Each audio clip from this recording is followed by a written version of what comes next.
Oh, geez, okay. Okay, everything's checked out now, so that's good.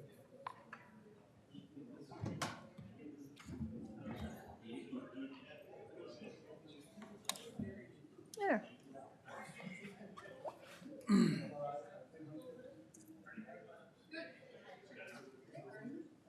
We got a great seat.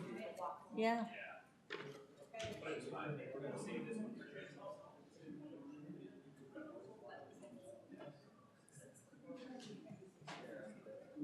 Yes, yeah.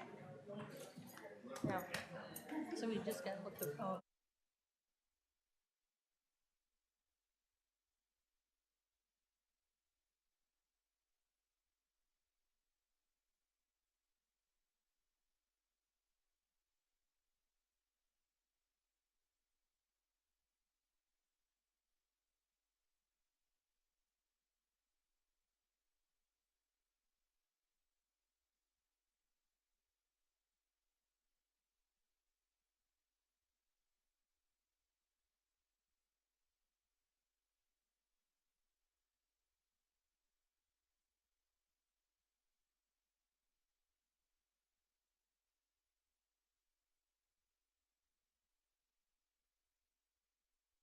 Yeah, he's retired. He lives in Barrow now, but he'll do Long Prairie and Barrow. Yeah, now Yeah, I can. yeah, yeah. I can't think of Mitch's last name. Mitchell. Yeah, I know who you're talking I was about. gonna say Benning, but that's not right No, either. It's not no, Benning. it's not.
It's close.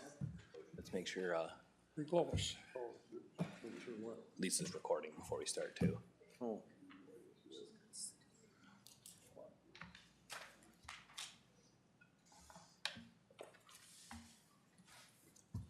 Are we recording, Lisa? Okay, I think we're ready when you're ready. All right, it's 6 o'clock, so I'm gonna call the meeting to order. Would all please rise for the flag pledge? Pledge allegiance to the flag of the United States of America and to the republic for which it stands, one nation, under God, indivisible, with liberty and justice for all.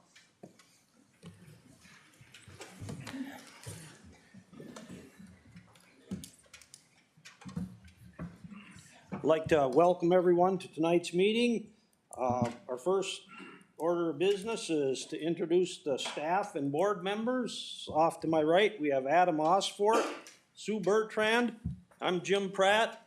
This is Ken Hovitt, Roger Hendrickson, Arnie Bowie, Lloyd Graves, and Commissioner Tim Denny.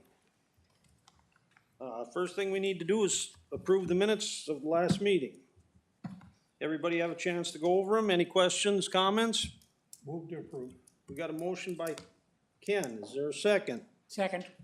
Second by Arnie. All in favor signify by saying aye. Aye. All opposed, same sign. Motion carried. The agenda, I don't know, do they have agendas or? No, and we Okay. had no We amendments don't to have any the changes to agenda. the agenda, so. I guess the first thing we have to do tonight is the reorganization of the board and the review of the business rules. So we sent the business rules in your meeting packets. There's no changes proposed from 2023 into 24 unless you guys propose something. So that can be our first step here, is to adopt our business rules for 2024. I'll move for that. We got a motion by Arnie, Second that. second by Roger. All in favor signify by saying aye. Aye. All opposed? Motion carried. Now we need to elect officers. Right. So first step is to elect a chair. I talked with Jim and he was willing to do it again, but we would just need a nomination to nominate Jim to be chair for the year, if you're still okay with that, Jim. Yeah, Okay. Make a motion, Jim, as chairman. starting next month.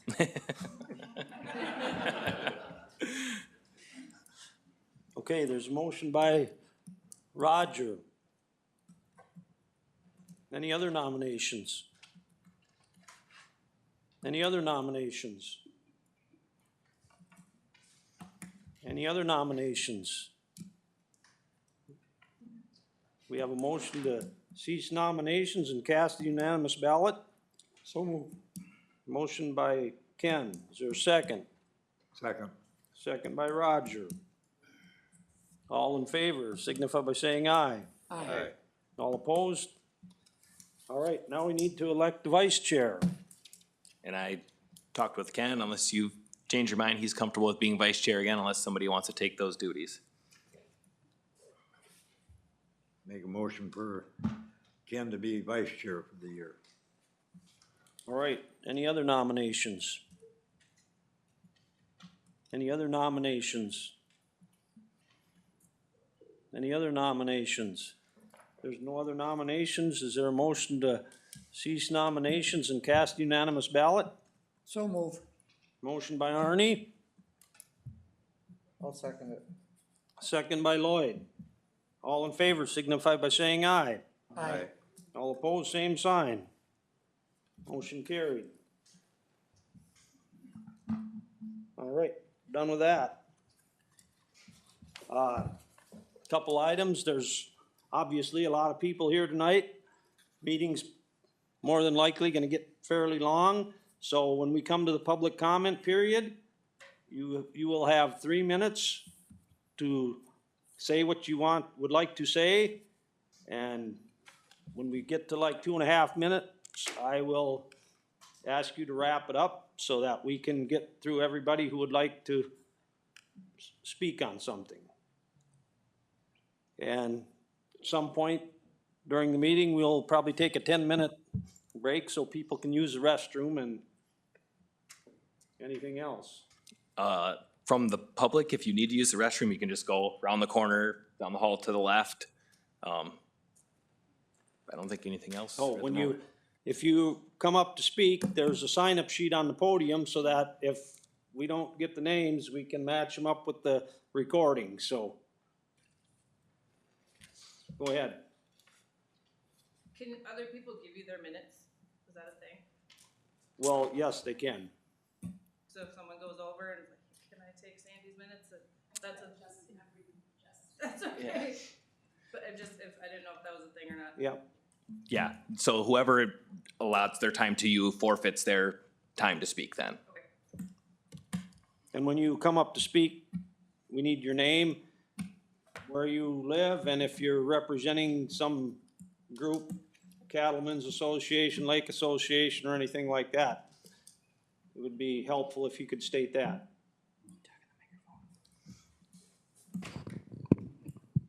I'm stealing the mic, Ken. Can't hear very well. Can we get the other mics then, Lisa, up here, so there's more of them?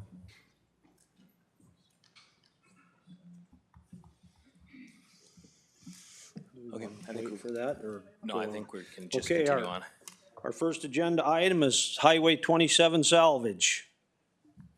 Request for an auto salvage yard in an AF1 in commercial zoning.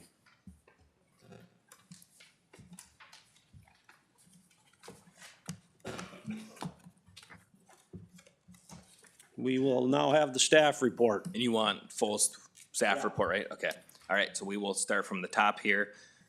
Site visit for this one was completed by myself and Jim on November 30th. And then again, Arnie and I visited the site on December 28th.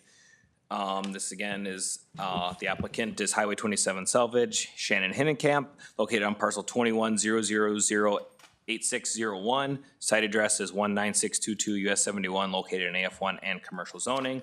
The request is to establish an auto salvage yard in AF1 and commercial zoning.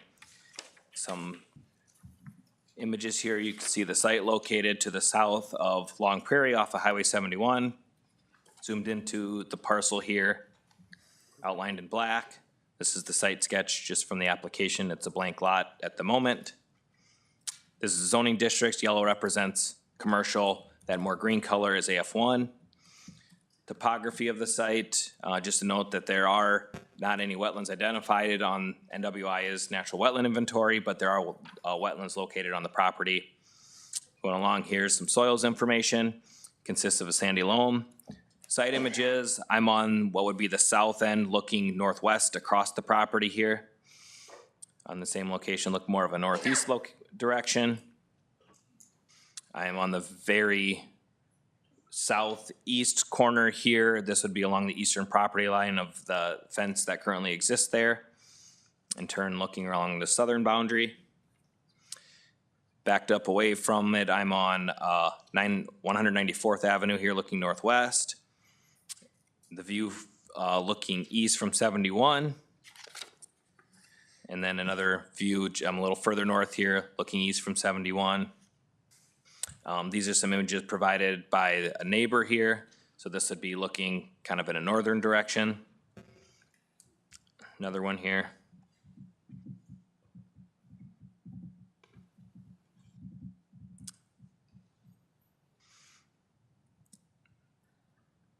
Okay. Application considerations. Number one, is the use in conformance with the purpose of the comprehensive plan?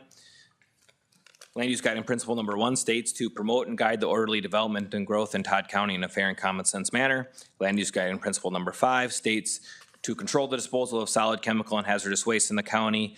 And lastly, economic development guiding principle number 4 states to promote, protect, and support existing business and agriculture. 2, the establishment of the conditional use will not impede the normal and orderly development and improvement of the surrounding property. The proposed use is located partially in commercial zoning, but a majority is in AF1. Site is located near US Highway 71. Uses such as this are intended to be located in or near commercial or industrial zones.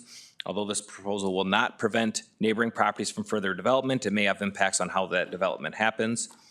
3, the applicant The applicant, in the opinion of the planning commission, has demonstrated a need for the proposed use and is reasonably related to the overall needs of the county and to the existing land use. The site is appropriately located and provides a service in the local area. This is an opportunity for business to be conducted in Todd County. The comprehensive plan provides support to existing business. 4, the use will not create an excessive burden on infrastructure, including parks, schools, streets, and other public facilities or utilities which serve or are proposed to serve the area. And there is no public infrastructure in the area of the site other than public roads. Highway 71 is highly traveled and it's a paved road. 5, the use will not create a pollution hazard or other detrimental environmental effects both during and after construction. Effects to be considered shall include but not limited to soil erosion and sedimentation, pollution, or other degradation of surface water and groundwater supplies, impact on water supply, or adequacy of sewage treatment. There is no septic system on the site. Environmental hazards mostly involve automotive fluids. Proper collection and disposal are essential to not impacting ground and surface waters.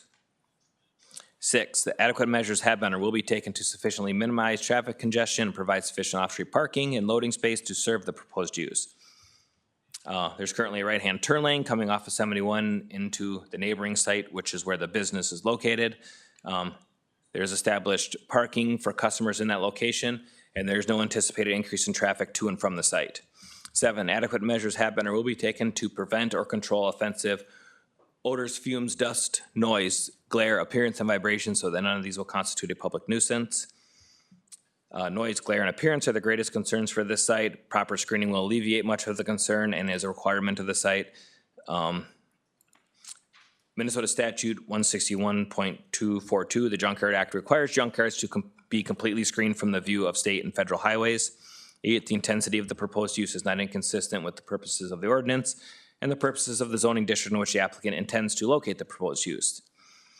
This proposed use is consistent with the purpose of the ordinance and the comp plan and is located in AF1 and commercial zoning. Just some additional notes.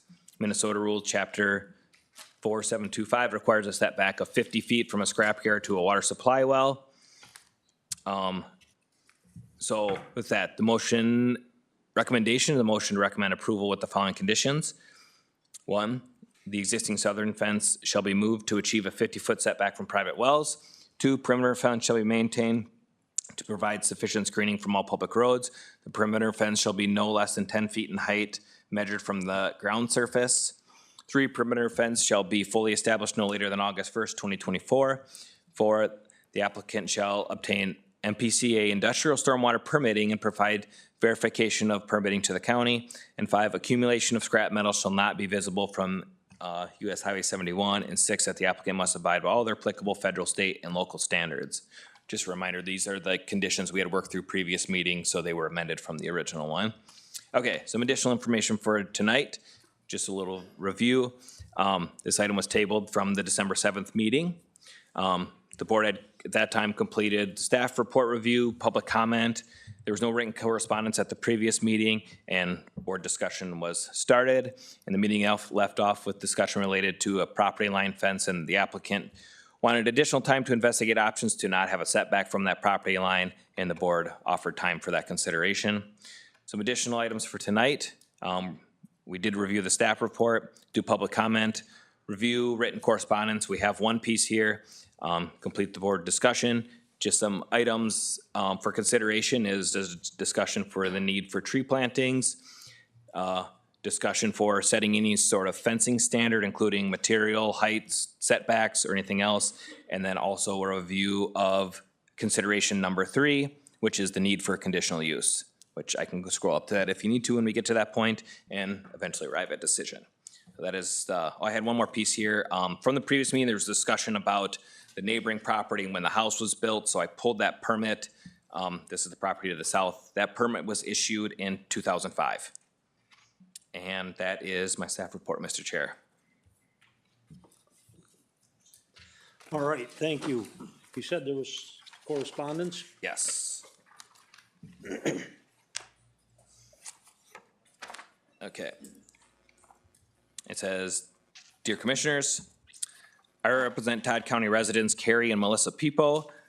I write today regarding the pending conditional use permit application of Highway 27 Salvage LLC and Shannon Hinnenkamp for the property of which the parcel number 21008601. I reviewed the record in this matter, including the minutes of the December 7th, 2023 Planning Commission meeting and the CUP application, and I have determined that the application should be denied for the following reasons. The principal flaw of the application is that the applicant does not actually intend to use the property for any conditionally permitted use.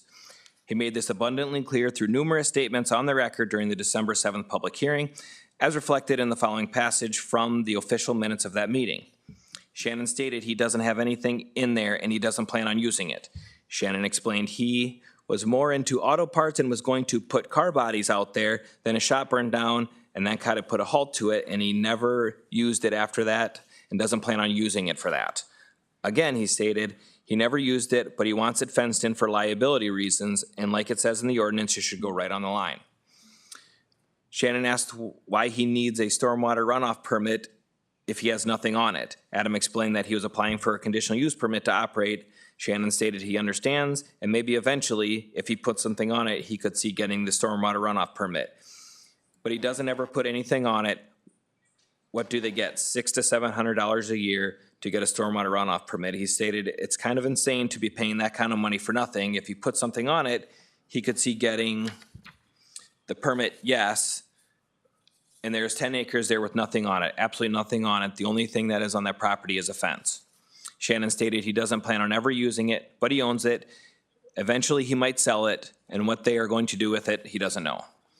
It appears that the applicant is seeking a conditional use permit for a salvage yard without any intention of using the property for a salvage yard, because he wants to take advantage of the fencing rules that he believes apply to a salvage yard and other outdoor storage uses. But that is not how conditional use permits work. As the name implies, a conditional use is a specific land use or activity on the land. As defined by the state statute governing county land use activities, conditional uses are certain types of developments and other land development activities that are designated as a conditional use under the zoning regulations. See Minnesota Statute 394-301, Subdivision 1. The applicant's proposed use of the property, vacant land, is not a type of development or a land development activity, and thus is not a conditional use under the state statute or the Todd County zoning ordinance. The application itself makes it clear that the applicant is seeking a CUP because he believes it will allow him to fence his property in a certain manner not otherwise allowed. Here's the detailed explanation of the request from his CUP application. Put a 10-foot fence on the south property line instead of 25 feet inside property lines, and a request for auto salvage yard in AF1 and commercial zoning. While a salvage yard is conditionally permitted in AF1 and commercial districts, the applicant has already stated that he has no plans to use the property for that purpose, and the applicant's intended fencing is not conditionally permitted use of the property. Because the applicant has not proposed any actual use of the property, it is also impossible to apply the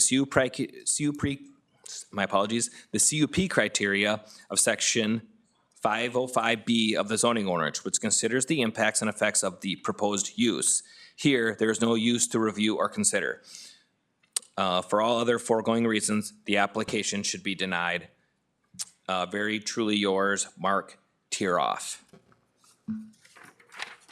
Thank you. All right, at this time, we will open it up for public comment. Anyone in attendance have any questions, comments on this application? Raise your hand and you will be called on. Remember, with your public comments, to address the board and the staff, not the applicant. Any public comment? Right here. The podium. Make sure you You sign in. have to sign in and you have 3 minutes. I'll start it when he's ready. Is that football minutes?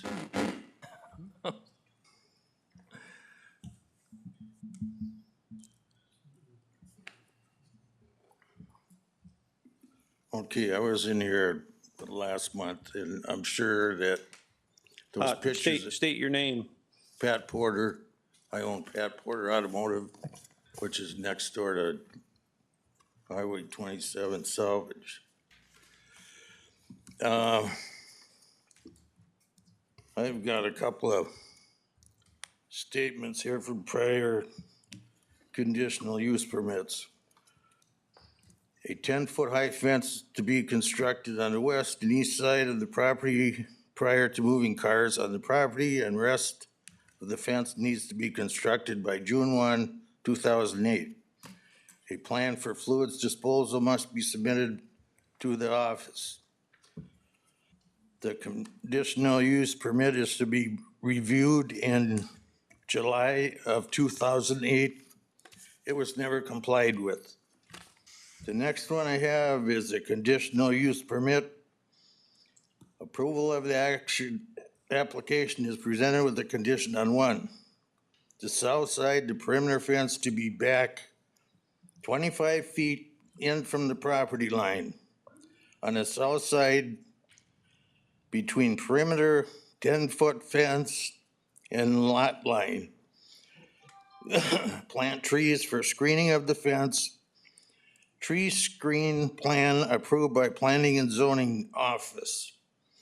Applicant must notify Planning and Zoning from the MPCA stormwater permit is received, and if it is ever revoked, they must notify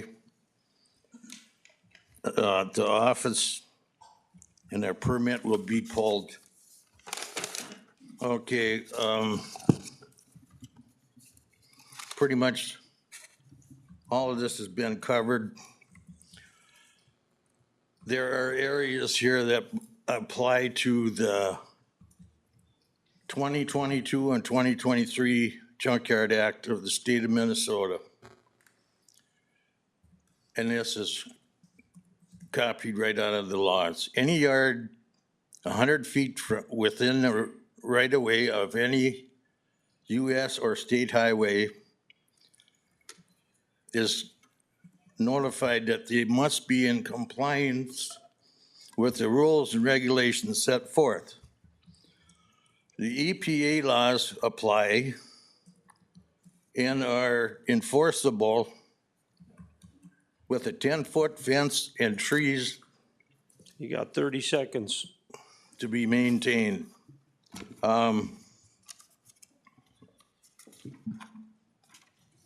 I would say I do not believe this should be granted at all. It's causing problems with the air, the water, and with those wetlands in there, sooner or later, it's gonna cause problems. Okay, your time's up. Thank you. Yep. Any other public comment?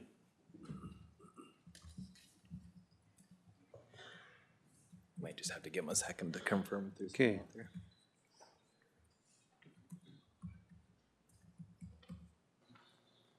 Can they hear us over there? They should be able to.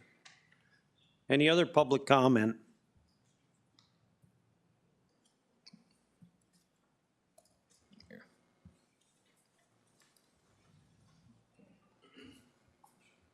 Carrie Peepo.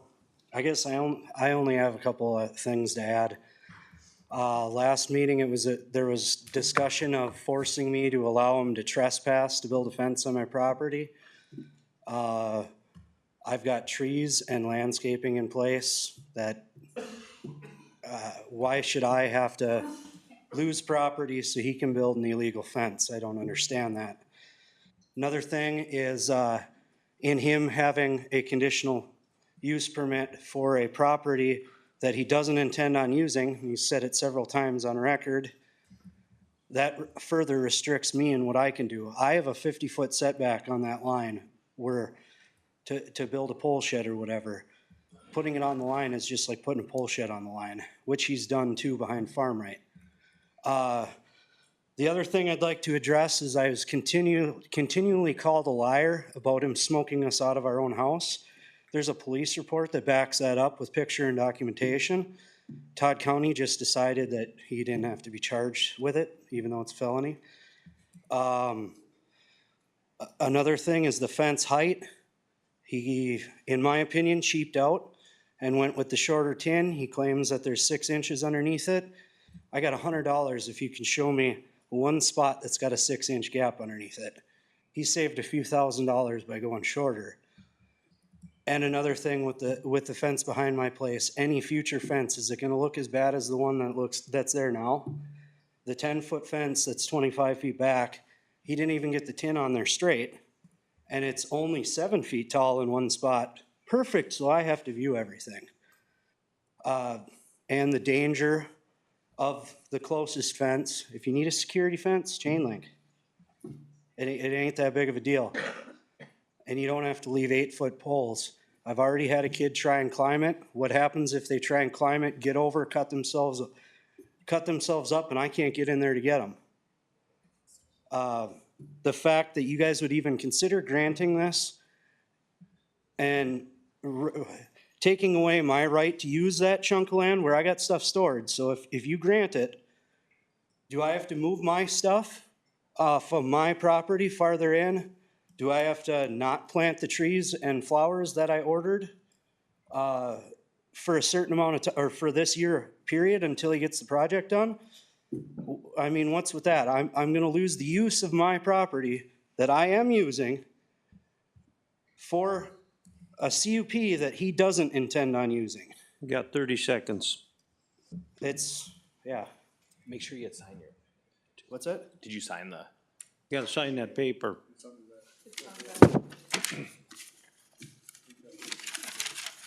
I mean, this isn't Russia.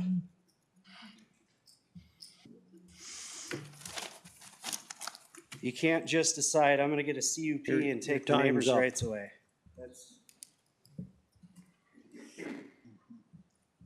Any other public comment?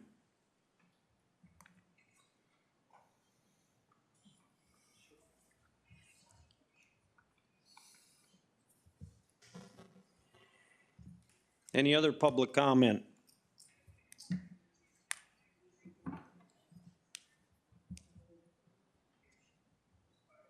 Any other public comment? There's no more public comment. We'll close the public comment period and open it up for board discussion.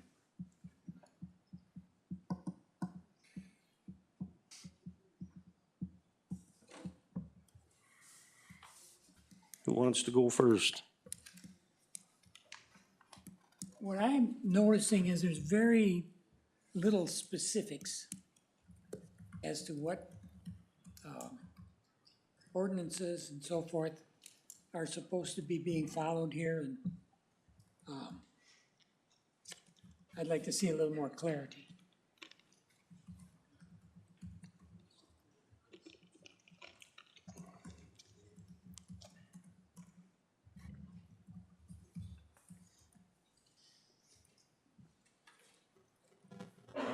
I guess if nobody else is gonna say anything more, I guess he says he don't plan on utilizing it.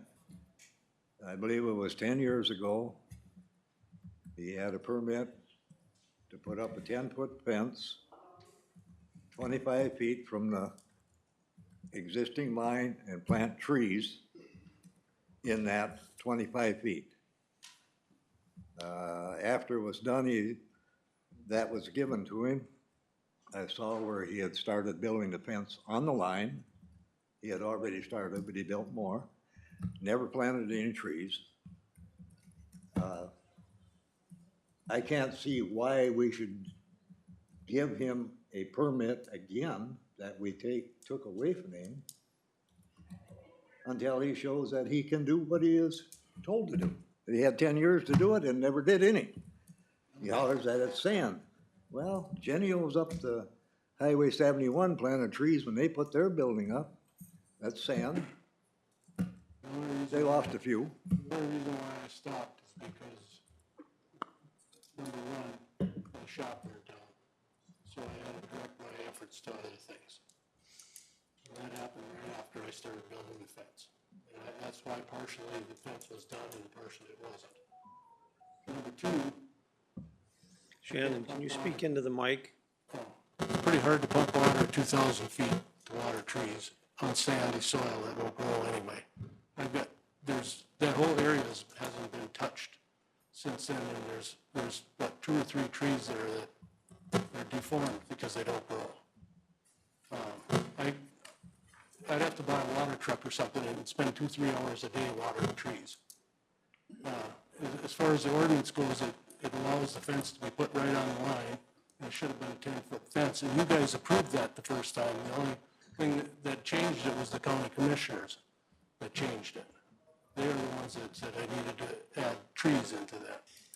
And it's impossible to grow them unless I can be there every day to water them, and I don't have 2-3 hours a day. The commissioners are the ones that have the final say. We just make recommendations to them. I understand. But no attempt was ever made to plant a tree. What's that? No attempt was ever made to plant any trees. No, I didn't do it because, like I said, my shop burned down and I had to build a shop and stuff, and That's 10 years ago. it was about, something like that. You could have done Well, something for in one thing, the between. permit ran out, when I did start doing it again, then they sent me here again, so. And I also have paperwork here, stating that I do not need a, stormwater runoff permit for that piece of property. If you guys wanna see the paperwork, I've got copies.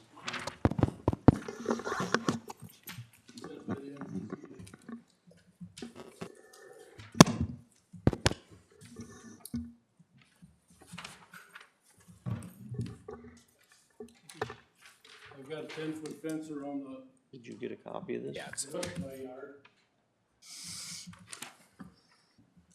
And it borders Pat Porter's property, my other 10-foot fence.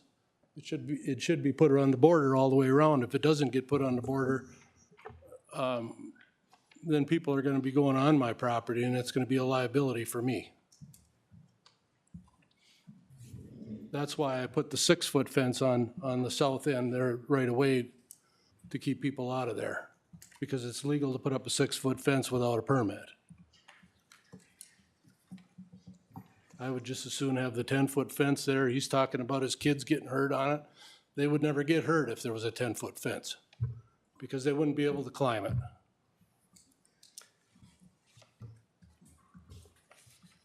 Well, once again, I'll say, you had 10 years to do things and you didn't, so I don't know why we should give you another permit.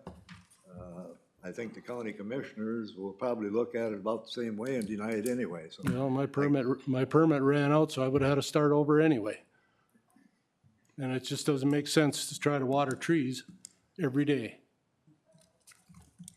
It's like I said, I'd have to pump water 2,000 feet to get water up there.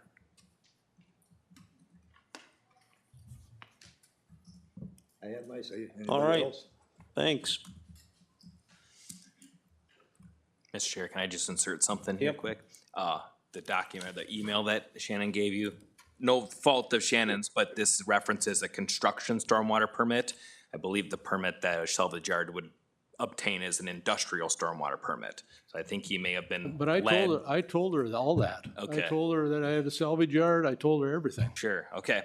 I just wanted to make sure that I was thought that was kinda understood. That I funny don't too, know but- what the correspondence was like, but I don't know that he got led to the right folks necessarily. I told her I have a salvage yard next to it, but I told her this lot was empty and we're just putting up a fence. Sure. And, Right, but you're applying for a salvage yard permit. well, basically to add on to my salvage yard, and I never said I was never going to use it. I said I haven't used it so far. That doesn't mean I don't plan on using it someday. I don't know. I don't know what the future is gonna bring. So you, But I also want to do it for the liability reasons. well, right, but if that's the case, you don't need a CUP to put up a fence on your, Well, if I go over 6 feet, I do. I need a permit for it. all right. I mean, this property has been a salvage yard for 50 years. Right, Tractor salvage, machinery salvage, and stuff before from Long Prairie Machinery and Long Prairie Tractor Parts. It's been a salvage yard forever. so Adam, you're thinking this isn't what we need? That's what my understanding is. And Okay. I, again, could be wrong, but my understanding that is industrial stormwater permit, not a construction stormwater permit that would be needed. Okay, I told her that well, it was a salvage yard next to it and everything. I told her all that stuff, so. It was Madison, believe her name was, that Anybody else have any questions or comments?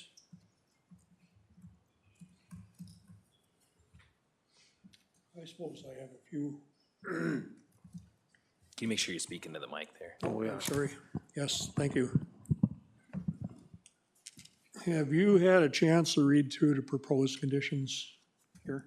As far as the conditions that would be attached to your conditional use Yeah, permit? I thought we'd pretty much come up with, done everything, come up with all the proposals last time, and, We talked about a lot of it in the Yeah. last meeting. yeah, One of them is that the existing southern fence will be moved to achieve a 50-foot setback from wells, and I think you indicated that'd be no problem. well, what we had talked about last time is putting the fence right on the line, and Yes. then where the well is, put a 50-foot circumference Yep. around, on my side. And that would be okay, That'd be fine, yeah. all right? And so In the fact, next I'll- condition would I'll be even that, go more than that, a little more than that if need be, I don't Yeah. care. the next condition is a stipulation that a perimeter fence will be maintained to provide sufficient screening from all public roads. And I think last meeting you said that'd be fine, Yeah, do that. yeah, Okay. And also, the perimeter fence shall be no less than 10 feet in height. right, And I think you said that's fine, right, okay? Another condition is that you need to obtain an industrial stormwater permit. Apparently what the MPCA thought you were asking for is a construction permit.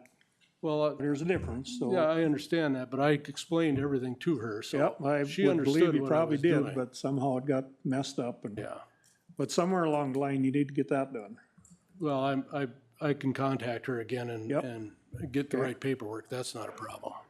And another condition is that any accumulation of scrap material shall not be visible from US 71, and I think last Right. meeting you said that's fine, Yep, okay? And then another condition was that you need to abide by all applicable federal, state, and local standards, and that's pretty boilerplate, yeah, common language. And then the other one, I don't remember if we talked about that last meeting or not, is a stipulation that your perimeter fence needs to be done by August 1st. Yep, yep. Okay, and you're okay with that? yep. Okay, And another thing, like Pat Porter was up here talking like, I don't do anything right. It's bullshit. I've been doing this I've been at this location for 15 years. I have done everything right. I drain every vehicle that comes in there, every tractor, everything. He's the one that's got junk cars sitting all over his damn yard that have never been drained, and he's worried about me. And I do it legally. And I use it for heat in my shop. And it's like, you know, I do the best I can. My yard is clean on the outside and in. And everybody that comes in there says the same thing. So I don't know where all the bull crap's coming from, but it's, well, I won't comment on that any, but well, anyway, if you're amenable to all of those, I'm fine with that. okay, But I will say one thing. Anybody wants to come out to my place at any time and check it out, they're welcome to it. I got nothing to hide. I'm Fair not enough. trying to bullshit anybody. I'm done. Okay. I got one question about the southern fence. If that's gonna be placed on the property line, That's basically up to Mr. People, I guess. Well, I would I- like to, put it on the outside so it looks decent. I realize that, but we can't give you permission to go on his property. Well, I understand that, but he can give me permission, or the contractor. Well, right, If he wants it to look good and if he wants it to be safe for his kids, if he really cares about that, then, you know, I'll make it look good, but, you know, I need a couple days to do it, probably. well, it doesn't sound like that's gonna happen. Well, but all I can do So, is, so your plan would be to put the steel on the inside then? I'd have to. I don't want to. But, and I don't know, he was up here talking about, not being able to use all of his property before. I don't know where that's coming from. My fence is not on his property. It's on the line. He can use his just as well as I can use mine. you know, I guess it's his choice if he wants to let me in there to put it on the outside so it looks decent. Would you be agreeable to be move it back, say 8 feet, so you can put the steel on the outside? I know you're giving up property. I'd have to pull all the posts, all the lumber off and redo it again.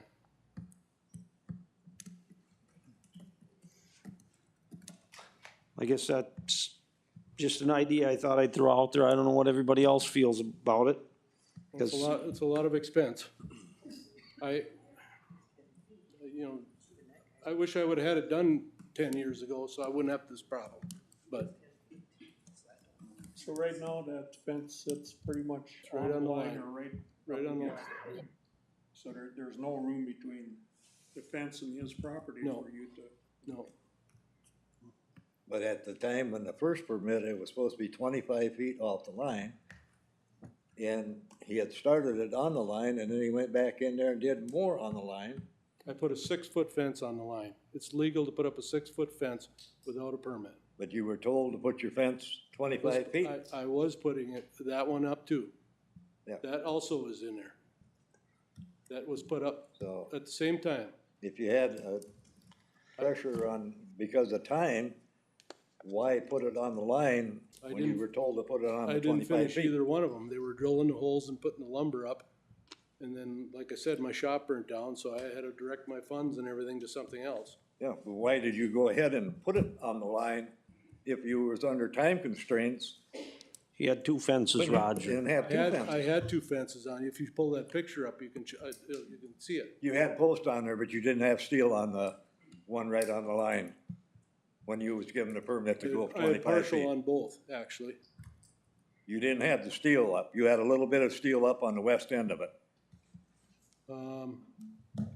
I had some, well, I didn't know my shop was gonna burn down. I was planning on No, that- doing it all at once. I've But had two right- buildings burned down the last 2 years, so I know what it is to have a fire, so. Right there, you can see the inside, you can see the outside one is the white 6-foot, and then on the inside is the higher one that was put up.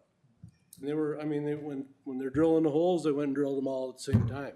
And put the But- lumber up, so then they But the could one just on the line, you had started on the west end of it, and then when you got the permit for the 25 feet, you went ahead and did the rest of that on the line.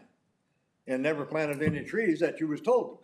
If you would have put it in that 25 feet and planted the trees, I we know- would not be here talking about it I tonight. never finished either one of them, No, not the inside one or the outside one. I didn't get time. if you wouldn't have done the outside one, maybe you could have got the inside one done. Nobody plans that stuff. When you're drilling holes, Okay, you is drill them there- all, and when you're putting the lumber up, you put Any it other- all up to be efficient. Arnie, Lloyd, you got any?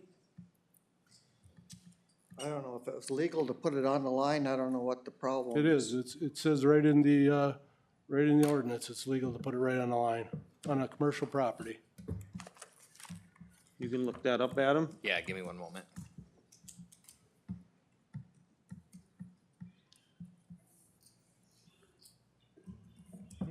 It was, you guys okayed it to be put right on the line first time. my backyard. And then when it went to the county commissioners, then they changed it. Couple neighbors, yeah. I think we can't go back into the history of everything happened on that Oh, I stone know, fence. I know it. I mean, it's, Hard to remember what I did last week, sometimes. yeah, But I was there and I remember how it was supposed to be, I guess. but somewhere in the beginning, somebody said what that fence should have been, and it didn't happen. Right. A lot of it was, like I said, I never got back at Regardless of it. why it didn't happen.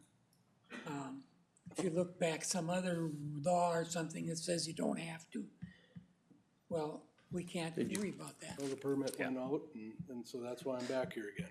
Okay, Adam's, Okay, this is section 902, public nuisance, part D is fencing.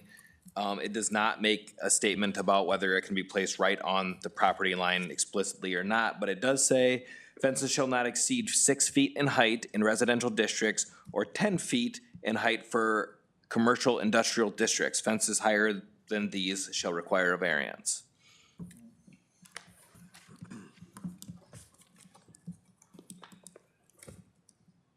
I don't know if I should ask this, but does Pat Porter have a permit for his business?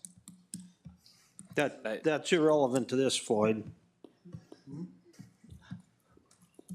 That has nothing to do with this application. Okay, sorry.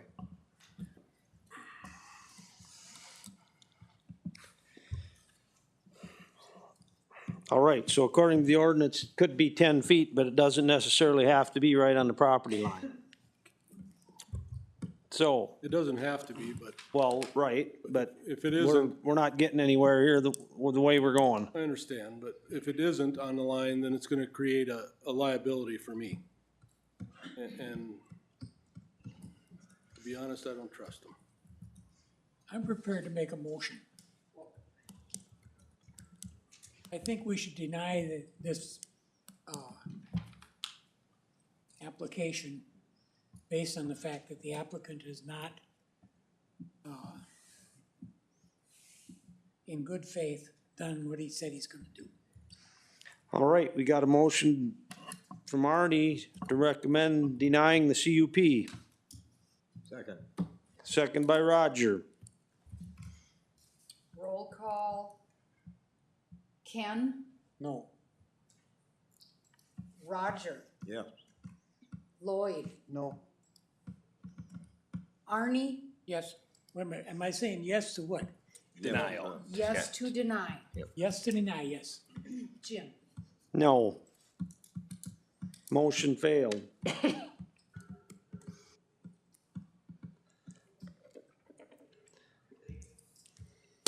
All right. What do we want to do about the fence? Can I ask a question about this? Doesn't matter to me. Well, public comment's actually closed, so. I'm sure everybody, there's probably a lot of questions that come up during discussion, but we'd be here all night if we, Like I said, I'd would, rather. would you agree to put it back 10 feet? So you can put the steel on the outside, or 8 feet? So you got room to work, cause obviously you can't go on his property, I guess I'll have to. and I know you're giving up property, but I guess we gotta work with options. Well, if I do that, I'm still gonna leave the 6-foot fence on the line. Well, I guess, I don't have a choice. Like I said, for liability reasons, I have to. It just doesn't make any sense to move another one 10 feet in, you know, it just does not make any sense. If he doesn't give me permission to go on his property to put it on the outside, then why and can't I then just? you're gonna make a 50-foot Yeah, indent where so you stay 50 feet away from the well. right. That way, if you ever pile scrap out there, it's gotta stay 50 feet away from the well. Yeah.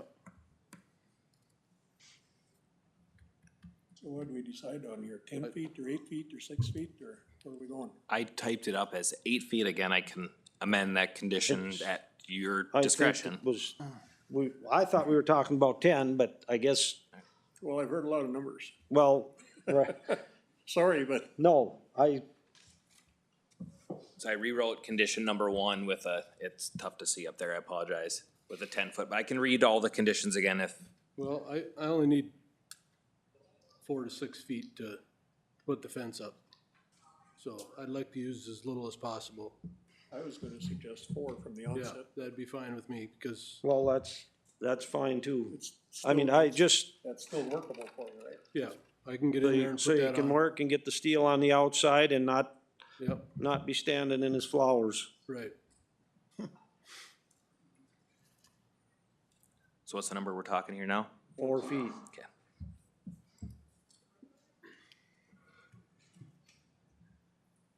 Any other discussion? Would you like me to read the conditions once more? Well, Everybody here? sure, go ahead. Okay. As written now, number 1, existing southern fence shall be moved to achieve a 50-foot setback from private wells. Fence shall be set back no less than 4 feet from the southern property line. 2, perimeter fence shall be made to maintained to provide sufficient screening from all public roads. Perimeter fence shall be no less than 10 feet in height measured from the ground surface. 3, perimeter fence shall be fully established no later than August 1st, 2024. 4, applicant shall obtain MPCA industrial stormwater permitting and provide verification of permitting to the county. 5, accumulation of scrap materials shall not be visible from US Highway 71. And 6, that the applicant must abide by all other applicable federal, state, and local standards. I have a question. Can you read that first one? Yes, existing southern fence shall be moved to achieve a 50-foot setback from private wells. Okay, now, is that that's just the circumference around where the well is, right? You have to meet the 50-foot setback to wells, Right, just where the well is, right? Yep. Not the rest of the fence. to whatever wells. That's what that first Just part. wanted to make Do it we clear. want I to split didn't that wanna- into 2 conditions for clarity purposes, or is it okay as one? Okay.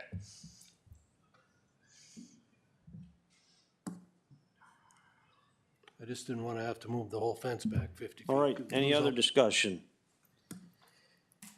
I would move that we approve this application with the conditions as they're stated.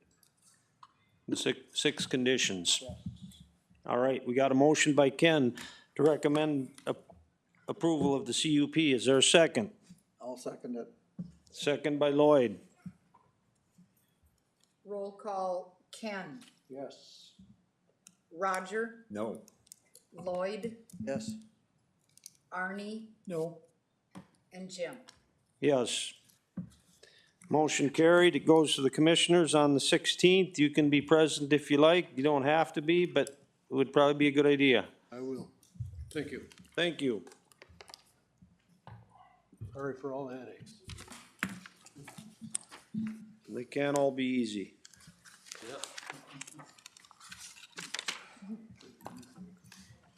All right, next agenda item, Dairy Ridge LLC. Want to do recess first? It's up to you. We might stop in between. 6 at 1, I figured maybe, oh, what time? mildly. Yeah, maybe at 8. It's just the opposite. Yes, exactly. And I got Gotta be here till 10. All right, we'll have the staff report. Okay. Let me get organized here a second. And you want full staff report and everything? right? Yep. Okay. Okay, next item here, Dairy Ridge LLC on parcel 1800407000. Site address is 21695 State Highway 287, located in AF1 zoning. The applicant's request is a request to expand an existing feedlot in AF1 zoning to include an increase from 1,695 head of dairy cows, which is 2,373 animal units, to 2,395 head of dairy cows, 3,353 animal units over 1,000 pounds, which is an NPDES permitted site.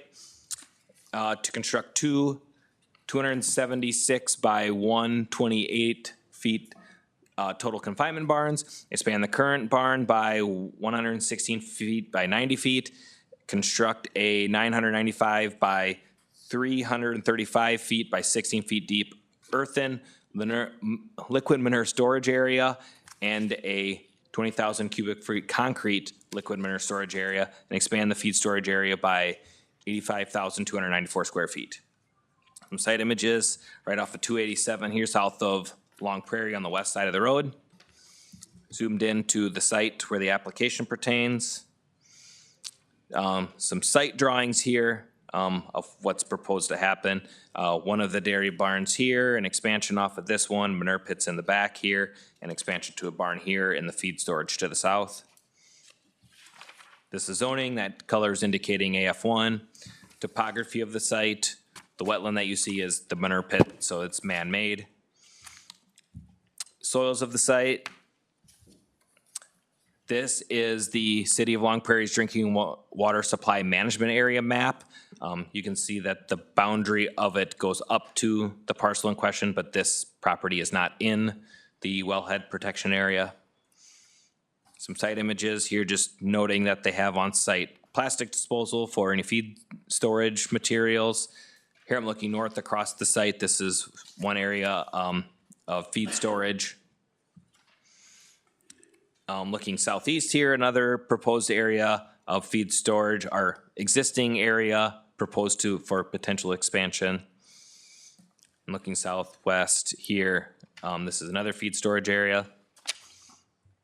I'm on the west side of the site here. I'm looking northwest. It's tough to see. There might be some stakes out there, but this is the proposed site for the expansion of the manure storage area.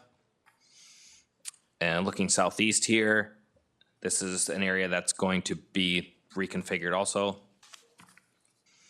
This is I'm looking south here. I'm at the north end of this barn. There's a proposed addition to this end. Looking southeast, the road you see in the backdrop is 287. Out in this grassy area in front of me where I'm taking the photo is proposed a new barn location. Here's another view of it. I'm on the other side driveway, looking north. This is to the east of the feed storage area. 287 would be to my left. This is an area for containment of runoff from the feed storage area. And looking west here, this is a replacement barn that was under construction. Application considerations is the use in conformance with the purposes of the comprehensive plan. Economic development guiding principle number 4 states to promote, protect, and support existing business and agriculture. Land use guiding principle number 1 states to promote and guide the orderly development and growth in Todd County in a fair and common sense manner. 2, that the establishment of the conditional use will not impede the normal and orderly development and improvement of the surrounding property. The increase of the number of animal units is an increase from 2,373 to 3,353. This is a total increase of 980 animal units, or a 41% increase. The increase in animal units will all be under a roof, with all the manure being captured with the existing liquid manure storage area, along with a new expanded liquid manure storage area. It is not expected that the expansion would impede the normal and orderly development of the surrounding properties. 3, the applicant, in the opinion of the Planning Commission, has demonstrated a need for the proposed use and is reasonably related to the overall needs of the county and to the existing land use. The applicant has demonstrated a need for the proposed use as the expansion to the existing feedlot. 4, the use will not create an excessive burden on infrastructure, including parks, schools, streets, or other public facilities and utilities which serve or are proposed to serve the area. There is an anticipated increase in traffic to and from the site with an increase in animal units on the site, but not anticipated to create a burden on the roadway. There are no other public facilities or utilities in the area that will be affected by the proposal.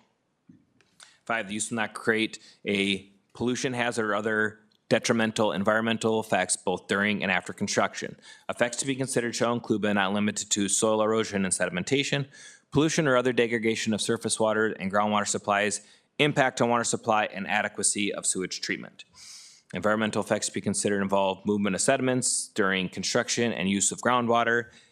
NPDES permitting from the MPCA addresses stormwater management during the construction phase. Additionally, DNR issues permits for water withdrawal when using 10,000 gallons per day or 1,000,000 gallons per year. Also, all septic systems on the site are in compliance with Minnesota 7080, and there are no streams or other surface waters in the vicinity of the site. 6, adequate measures have been or will be taken to sufficiently minimize traffic congestion, provide sufficient off-street parking and loading space to serve the proposed use. There's no expected impact to traffic or parking issues. Adequate space is available on site for parking movement around the site. The site is located on a state highway intended for heavy use. 7, adequate measures have been or will be taken to prevent or control offensive odors, fumes, dust, noise, glare, appearance, and vibration so that none of these will constitute a public nuisance. This is an egg production zoned area. There will from time to time be the sight, sounds, and smells of animal agriculture. Section 911 of the Planning and Zoning Ordinance allows for the right to farm as long as the site is in full compliance with all regulations. The site is proposed will be required to obtain an NPDES permit from the MPCA. The permit is a total containment permit that requires containment of all runoff from the site, including manure and feed storage. The NPDES permit also requires a manure management plan to be submitted to MPCA to identify manure quantities and that adequate acres are available for manure application. The manure application must be completed at agronomic rates and must meet setback requirements of Minnesota Rule 7020. 8, the intensity of the proposed use is not inconsistent with the purposes of the ordinance and the purpose of the zoning district in which the applicant intends to locate the proposed use. This site is located in AF1 zoning. Feedlots greater than 500 animal units are allowed as a conditional use. So recommendation, motion to recommend approval to the commissioners with the following conditions. That the applicant must obtain NPDS permitting prior to issuance of land use permits. 2, applicant must obtain Minnesota DNR waters withdrawal permitting and provide verification of permitting to Todd County. Air quality exemption notices be provided to Todd County prior to all future manure application events. 4, liquid manure storage structures shall have the capacity for no less than 12 months storage. All manure storage shall be constructed prior to stocking of additional animal units. 5, in the event of a manure spill or other discharge, the applicant must notify the county and the Minnesota duty officer immediately upon discovery of said discharge. And 6, the applicant must abide by all other applicable federal, state, and local standards. So just some updated stuff for this evening. Reviewed this in the last one. It's tabled from the December 7th meeting. We had completed the staff report review, public comment. There was no written correspondence at that time, and the board discussion was started. The item was tabled due to the need to review the groundwater technical review report from the DNR, which that report was received and distributed to the board for review. Additional items for tonight, we did the staff report, public comment, review any written correspondence. I'll have to confirm if we have any for this one. I don't believe we do. Complete the board discussion. Some items for consideration is we do have Mark Anderson, the DNR hydrologist, here tonight to speak, to discuss that groundwater report and have more discussion on conditions and then arrive at a decision. Wanted to give a distinction on permitting requirements. Feedlots of 500 animal units or greater required by ordinance to obtain a conditional use permit for this specific land use. In addition, feedlots of over 1,000 animal units or greater are required to obtain an NPDS permit from the Pollution Control Agency. And again, that also the use of ground and or surface waters may require a permit from the Department of Natural Resources. I talked about these conditions, but just further explanation. Number 1, the project does not move forward unless the applicant can provide verification to the county that the NPDS permit has been approved by MPCA. Second one, the project doesn't move forward unless the applicant can provide verification to the county that the correct and appropriate permit is obtained from DNR. 3, this allows for the county to be aware of manure application events.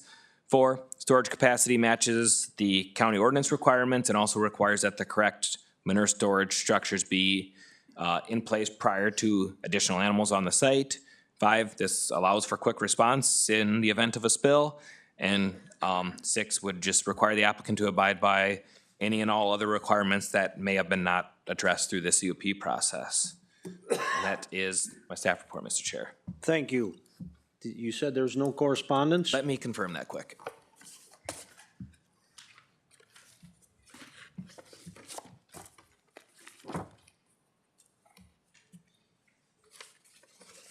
We did receive just one, and it was received today, if you're okay with All right. bringing that into the record. Yep. Okay. And the last one was the notice, we read last meeting from DNR. This just says, I'm not able to personally attend the meeting tonight, but wanted to pass along this email and the water analysis report relative to Dairy Ridge request being heard on the agenda this evening. The Becker property located at 24623 220th Street. We are surrounded by Dairy Ridge on 2 sides of the property, which is the east and south, 220th Street on the north and Catterhagen's on the west. This is alarming. Thank you for your consideration. From Jesse Becker Sogi. I apologize if I got your last name wrong. And then I can pass the water analysis for the board to look at. But that was the only correspondence in addition. All right. At this time, I think we will have Mark. Would you like to provide some information on that report which we received? Sure, how much information would you like? Well, use your own judgment.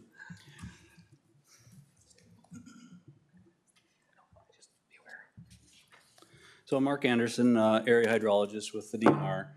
Sorry I couldn't make it last month to the meeting. Had other things scheduled. Really, ultimately, this groundwater technical review report can be summarized by the first two bullets. That's the most important thing. A lot of the rest of this documentation is supporting of those bullet points. The very first bullet point is groundwater sustainability issues can be expected. What we're dealing with here right by Dairy Ridge is a very confined and small aquifer that has limited capacity. And we noted that in 2021 when we had 5 well interferences when a well went into use without a permit. That's since been taken care of, but we do still have concerns about increased use out of that particular aquifer, that water source. You know, again, the well interferences can continue to be expected if we continue to authorize or allow additional use out of that particular aquifer. So that's really where our concern is. And I wanted to bring that to the board, and my request was to have a condition placed on the CUP that all permitting through the DNR be completed prior to land use permits being issued for construction and expansion. And I know there was a number of questions. I kind of went through the minutes from last month, and I'm here to kind of field what you're thinking. All right. We are gonna change it up a little bit. So anybody on the board got any questions for him? I have a question, Mark. If Dairy Ridge continues to pump the same amount of water each year out of that aquifer that they have been, okay? What can we expect that aquifer to do in 3 years, 5 years? Well, what we've been seeing, and it states in the report, over the last 20 years, we've seen 25 to 30 feet of drop in water level in that aquifer. So we can continue to expect to see that. We have a lot of variables at play here. We have climatic conditions, we have land use, we have so much going on. It's hard to predict what's going to happen in the future. But one of the items that we have done out at Dairy Ridge with that well that went in 2021, we did receive monitoring data for this past irrigation season. I would suspect that monitoring condition will continue to be in place for a number of years, and then we can start to trend it a little bit better because we have some limited information. Yeah, so everything now is based on averages. We know we don't get many average years. Right, not anymore. Okay. So in your report, did I read correct that they have not pumped the amount of, like, they've pumped about a third of the water that they could have? So in the 1993 permit, one that I had mentioned, Yep. That's for agricultural irrigation for 200 acres. They were authorized 82 million gallons a year in 1993. And the highest use that I saw, and I kind of went through the numbers here yesterday, was in 2023 where they used 37 million gallons. And I believe in 21 was 31 million, something along that line, 31 million, somewhere around there. So it was more than a third, but not half. Right. So they could have, with their permit, they could have pumped twice as much water as they did. They could have tried, yes. Well, okay, I got another question. If neighboring wells go dry,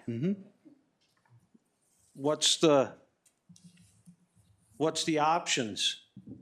I mean, it looks like there's nothing deeper.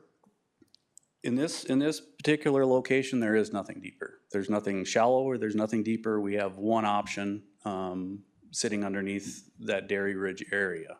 So all the domestics and Dairy Ridge irrigation, livestock watering all come out of that small confined aquifer. So in 21, I believe, correct me if I'm wrong, most of the changes that were made were dropping the pump lower. If it was sitting at 90 feet, drop it down to 120 feet. So you have a little extra capacity there. Other options would be limiting high water appropriations in the area. Okay. So do we know for sure that there's not another aquifer under this one? We know that. That's part of the, so Todd County has a geological survey, and that part is mapped, and there's nothing mapped. So So am I correct that they do not have an existing permit for the water being used at the dairy? we do have an application in for that, for the existing dairy, numbers of 1,695 head. So we did get an application in for that. We'll be taking care of that. That's something that's been in use for, I don't know how long Dairy Ridge has been there, but at least 20 years. And then if this CUP is approved, then we would do an amendment to that particular application. And then that amendment would go through this same type of groundwater technical review. So it would be sent down to St. Paul, where groundwater specialists and our professional geologists take a look at it. And then we'd consult with Inez and Dan Whitney here. So was it possible that they wouldn't get permitted for more water? There is a possibility. There is a possibility. When we have 5 well interferences right there, because we had increased usage in that 1 year, that gives us a lot of concern. My biggest concern is issuing irrigation permits is running somebody out of water. All right. That's why I'm asking some of these questions. That's our number one goal in this. It's not to limit agriculture irrigation. It's not to limit livestock operations. It's to ensure that Right. Bob down the road has water in the morning. Okay, any other questions? Well, that's one I was gonna ask, is what is your best estimation if the DNR will offer a permit to pump more water out of there, knowing what they know now? DNR works in funny ways sometimes, so. Yeah, that's for sure. It would go through a full technical review. There's no doubt about it. I've had conversations with Dan Whitney here about, there was some talk about irrigating out of the manure storage basins and how that's gonna reduce water usage. We talked about some type of water balance out there. Let's get an idea of what the safe yield for that aquifer is and make sure that we stay under that. Would it be a possibility that they'd get approved to pump water in from somewhere else? Yes. That's one of the parts in this technical report. I don't know if it's specifically in here, but in visiting with our staff down in St. Paul, there is a much more robust aquifer further to the west that could be utilized. It'd just be a matter of having the right property ownership and getting the water to the location. But I've seen that done on other large dairy operations where the facility just didn't have the water capacity, and they ended up pulling in from an irrigation system 3/4 of a mile away because that's what they needed to do. Okay, any other, I guess That aquifer, okay, you said it's dropped 30 feet or whatever. Is there any sign of regeneration into that aquifer? Or is there the soil types between top and bottom where there's not gonna be much going into it? So that's kind of what our lack of data is. We don't have that really good trend data because we don't have that really good observation well information. With the we did, Dairy Ridge did put in an observation well here in 2023, and that was monitored during this irrigation season. And we would take that, 2023, 2024, 2025, and get some type of trend line so we have some confidence in what's going on there.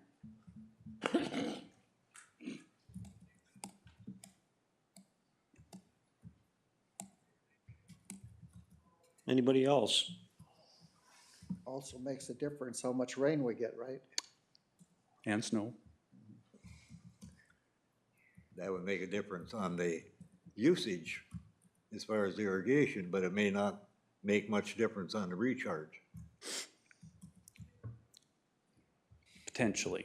So like, for example, the permit, the 82 million gallon a year permit for 200 acres, typically, I think I wrote it down here.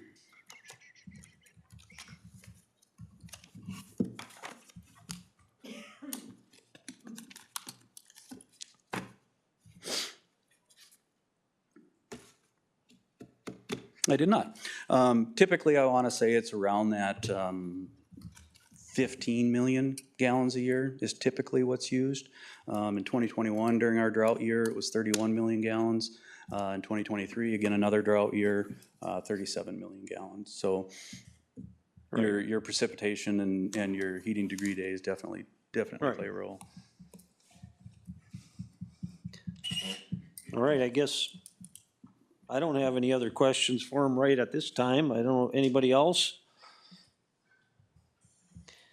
I would like to suggest a break. All right. We will take a 10-minute break before we go on to the public comment. I'll set a timer on that. Okay. Going down?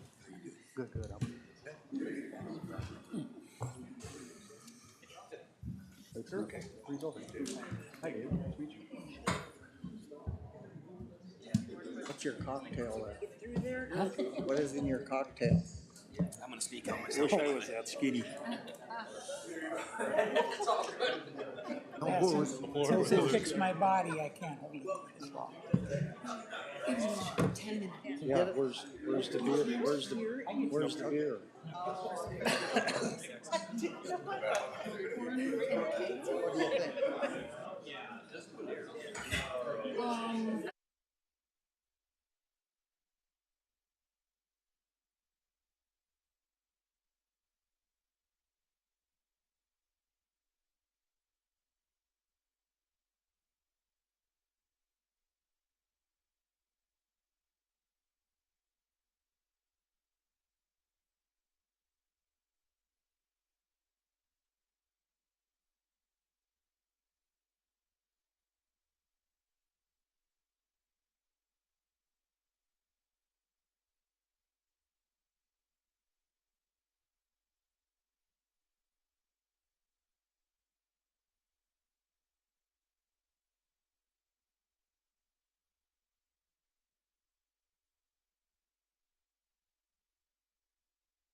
This meeting going again.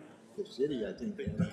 You know, the fence would look better from his neighbor's property. It was on the other side. We're at 8.5 minutes, so go ahead whenever you're ready. Well, if they're gonna, Else to get a ladder. I think the city's got plenty of capacity. I'm gonna start a popcorn stand. okay, let's get, all right. Okay. Sheriff's back. Before we go on to the public comment period, we're gonna have a few comments from the applicant. Thank you. My name's David Tomsky. I'm one of the owners of Dairy Ridge. I'm joined here with my nephew and one of the other owners of Dairy Ridge, Miles Tomsky. First of all, I'd like to thank the committee and Mr. Anderson for their thoughtful efforts here, and we are very much trying to find a win-win solution, and I think I didn't explain it very well last week or last month. We really are working towards that, and I'd like to explain what these water use mitigation issues that we've voluntarily implemented over the years and what they represent for water savings in the aquifer. First of all, the water appropriations permit has been submitted. Apologize for that error on our part. If the expansion is approved, Dairy Ridge will obviously be building a larger manure storage lagoon. The combination of the old lagoon and the two new stages in the new lagoon will allow manure solids to separate out. And the third and final stage will be water that can be repurposed from the aquifer. This will, the above efforts will decrease water drawn from the aquifer by 18 million gallons per year. If we add 700 cows, new additional use will be 7.7 million gallons. And as a result, we will see a net decrease of 10 million gallons, 10.1 million gallons of water from the aquifer annually. In 2021, when we had the episodes with the neighbors' wells, Dairy Ridge proactively and voluntarily added technology to all of our pivots to allow nighttime irrigation. The only pivots which water during the day are pivots that utilize the same well from another, share a well with another pivot. Thereby reducing the drawdown in the aquifer near each of the wells. Nighttime irrigation can provide water savings up to 20 to 30% compared to watering during the day. The water losses of daytime irrigation are generally 10%, and they're triple the water losses with nighttime irrigation. The absence of any out-of-water conditions during the 2023 drought growing season clearly shows, in our opinion, the benefits of Dairy Ridge's water use reduction management strategies thus far. Number 3, currently Dairy Ridge is seeking a permit to allow 5/7, which is 71%, of the permitted 82 million gallons from this aquifer on Pivot 1 to be sourced from a different aquifer. And this will be an annual savings of 58.6 million gallons of groundwater on a maximum use year. All of the above measures have been taken proactively and voluntarily. Any harm to the aquifer in question impacts the dairy as well. Therefore, it's imperative for Dairy Ridge to implement these practices to minimize the potential impacts to the aquifer. Thank you, and those are my comments. All right, thank you. At this time, we will open it up for public comment. Anyone in attendance? Raise their hand. If they have something to say, I will call on you. Come up to the podium, sign in, stand and state your name, and we will go from there. We got. All right. My name is David Becker, and I own property adjoining Dairy Ridge on the west.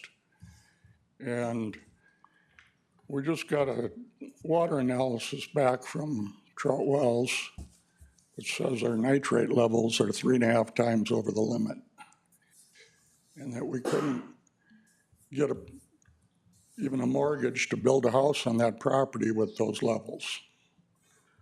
And I'm thinking it might be coming from farm manure, from Dairy Ridge to be specific. And I haven't run out of water. The water's still there, but it's not drinkable. The guy called special and said, I usually don't do this. He said, I usually just send you a note, but he said, this is so bad, I haven't seen one this bad for a long time, and do not drink it and don't give it to kids. So not only is the water table a consideration, it's the quality of the water. You know, they may have enough acreage to spread manure on, but they're spreading it right behind the barn. Why not? It's cheap, it's close. It's just not doable. It's not sustainable, even at the present level, much less at an advanced level. It's unconscionable.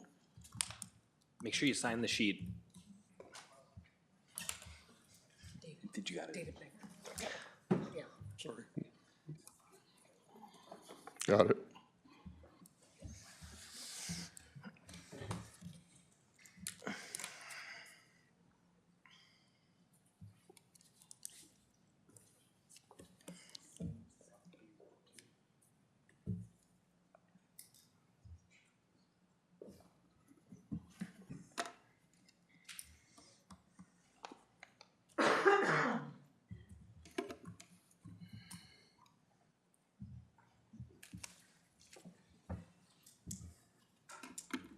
Thank you, Chair.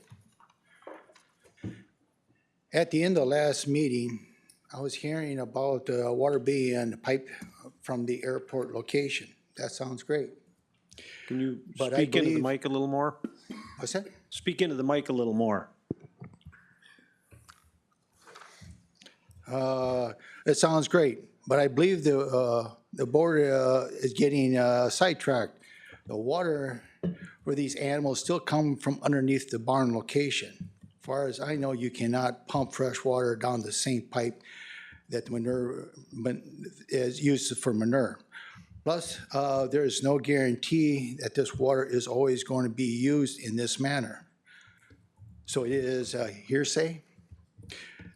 Talked to Jake Wellman from the Minnesota Irrigation Association. Handling of the well issue was correct on both parties. If the DNR gets involved, it will take about a year and possibly fines stacked on top of the problem. How the entity paid for it is not my concern. Safety on the road should be addressed. There is 2 private driveways exiting this entity with 41% increase in traffic and no stop signs. Manure pit, always a major concern. Having 3 ponds selling out the solids sounds interesting. I believe it is a cost savings to the barn.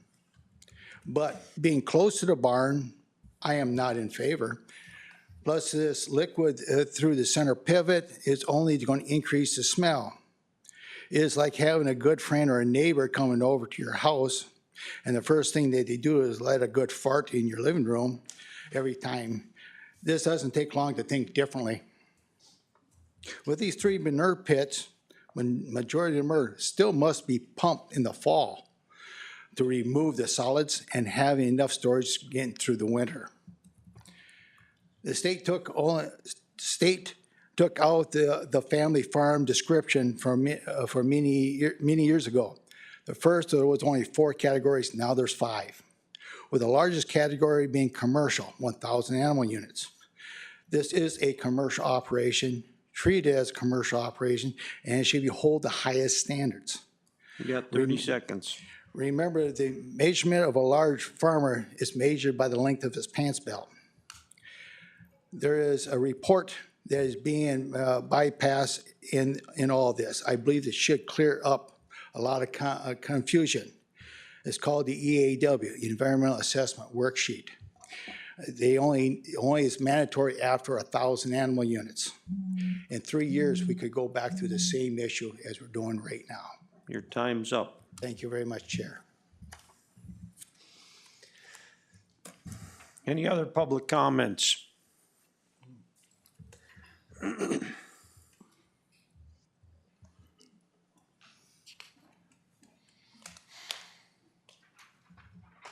I'm Sandy Wienhold. I'm reading this for Jesse Becker-Sagi, who is unable to be here.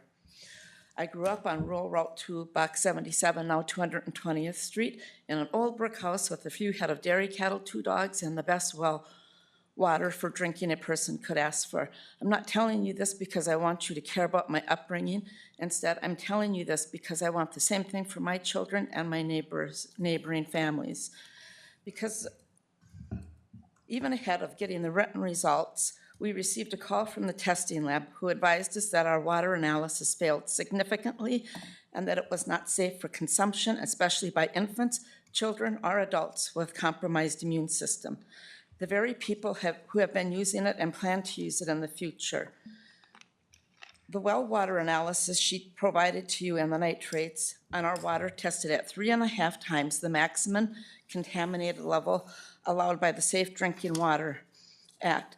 The MCL standard is less than 10. Ours tested at 33.961. From what I've been told, nitrates will usually test well below the standard of 10 or less. A quick Google search of high levels of nitrate in water immediately bring up a warning that the volume over the recommended limit is considered unsafe and must be dealt with accordingly.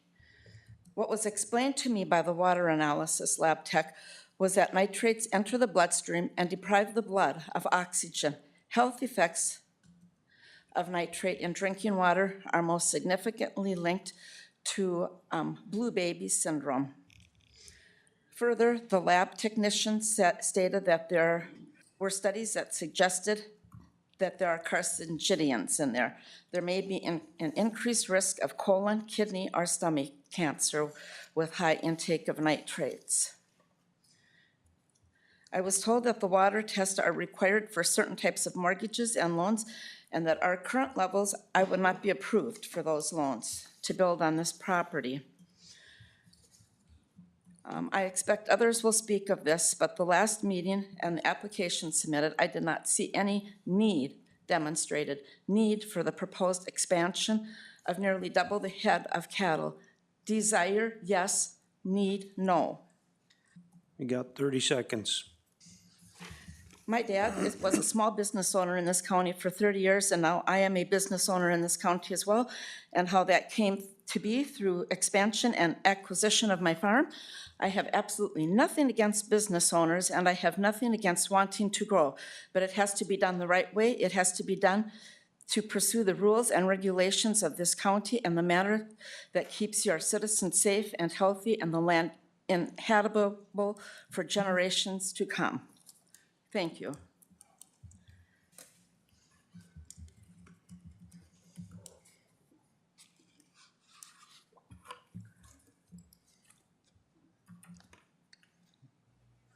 Any other public comment?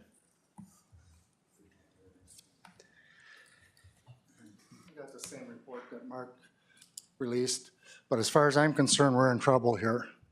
That aquifer is not suitable for this huge expansion. As far as I'm concerned, what we already got's we're being under stressed. I didn't believe it until my well went dry in 21, and that was a good well.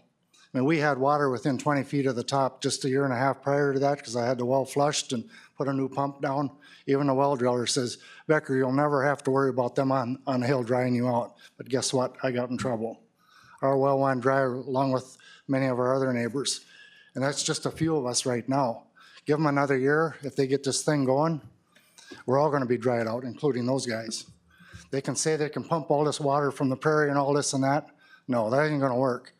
even running cow urine and stuff into that lagoon, running it back on the fields, nitrates. I want good, fresh, clean water. I sent my water in, sample in on Tuesday, and I haven't gotten it back yet, but I'm knocking on wood. I hope it comes out clean, because my cousin David, his water's not fit to drink. And that worries me. It worries my family, because that is their estate. When I'm gone from here, that belongs to my kids. I've turned it all over to my kids already. And I said, that's my intent. I said, does one of my grandkids or my upcoming children want to live on that place? I don't think so. I mean, if there's no water, what are you going to do? They're not going to guarantee me they're going to give me a well. Oh yeah, we'll fix it. We'll drop the pump. That's short-term Band-Aid fix. I'm worried now that we're going to go dry one of these mornings, because I'm sitting right on top of the screen at a 100-foot well. It is no 50-foot or less, but they're getting down below the aquifer already. They're 156 feet on that number 3 well. That's right at the bottom. So don't tell me that they're not going to dry us out, because they will. Thank you. And I stated my name is Ray Becker. You probably know me by now, so thank you.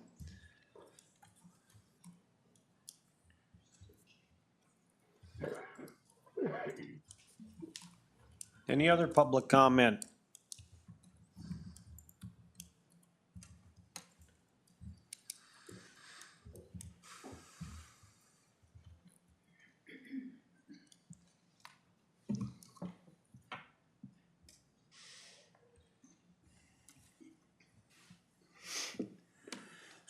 Name's Kerry Udala.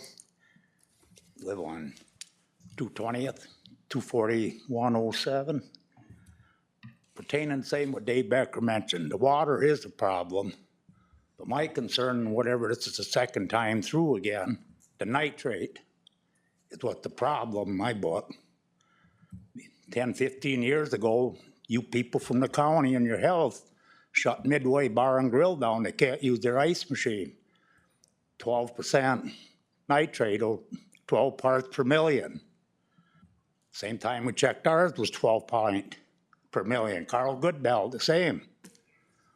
Cleaned up a little bit over the years, but this little letter you sent out only went a quarter mile.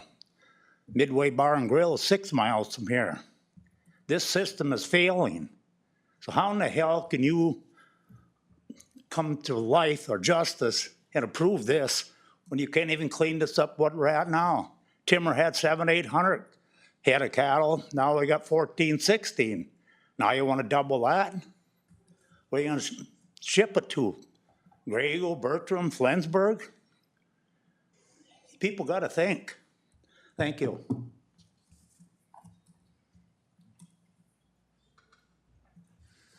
Any other public comment?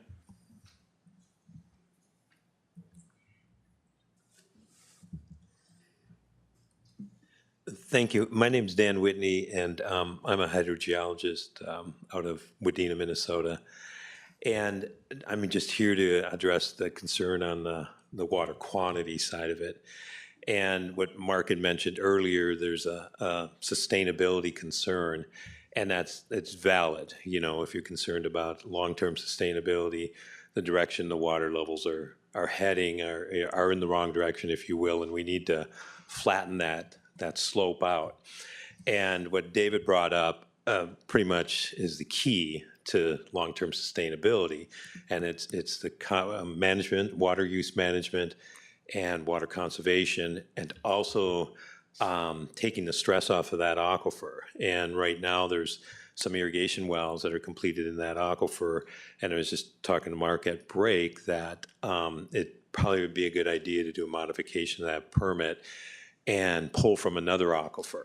And one of the reports that's been mentioned by the Groundwater Technical Unit, they looked at the water levels in the aquifer to the west and to the south. And I also looked at those water levels, and they've been very steady since the mid-'80s, which is encouraging, because that's, you know, you don't want to create a problem in another new system, if you will, aquifer system.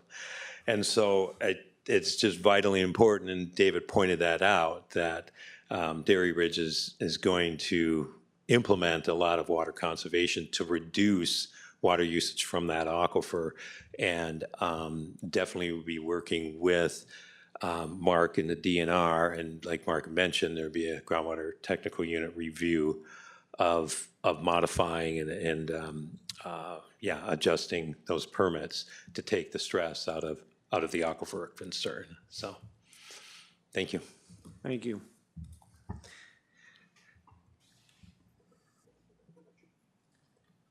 Any other public comment?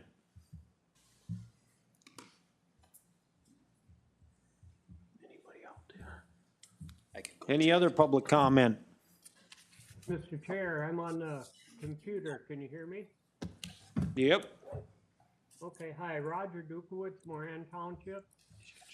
I'd like to come down there in person and harass you, but I guess I can't. But anyway, I have a couple of questions that were brought up, or ideas, and just a fact. In this nation, unfortunately, well, actually in the world, 17% of the land is irrigated. It produces over 50% of the food. And that's, I guess, what we have to, in the long term, also consider.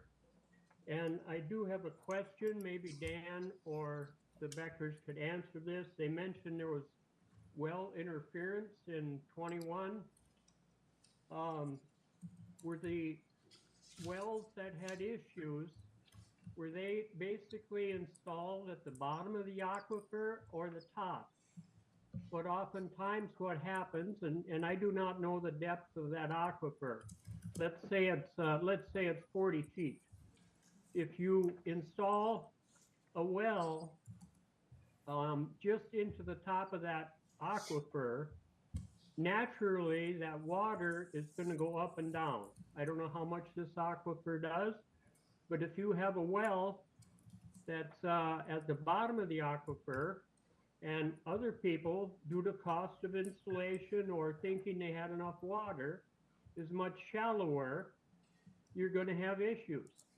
And also when that happens, when you have nitrate issues, they're usually at the top of the aquifer because that's where most of the action is in the water flow. And maybe Dan can clarify that a little bit more than what I can. And another thing, and maybe it has been monitored around those wells, how far in a lateral direction, how far away from those wells is there an actual cone of depression when they're pumping water? I have two smaller wells that I pump water from. They're 600 feet apart. I need both wells to run the pivot, not because there's not enough water, but because the sand is too fine for the water to percolate. So therefore you end up with a cone of depression.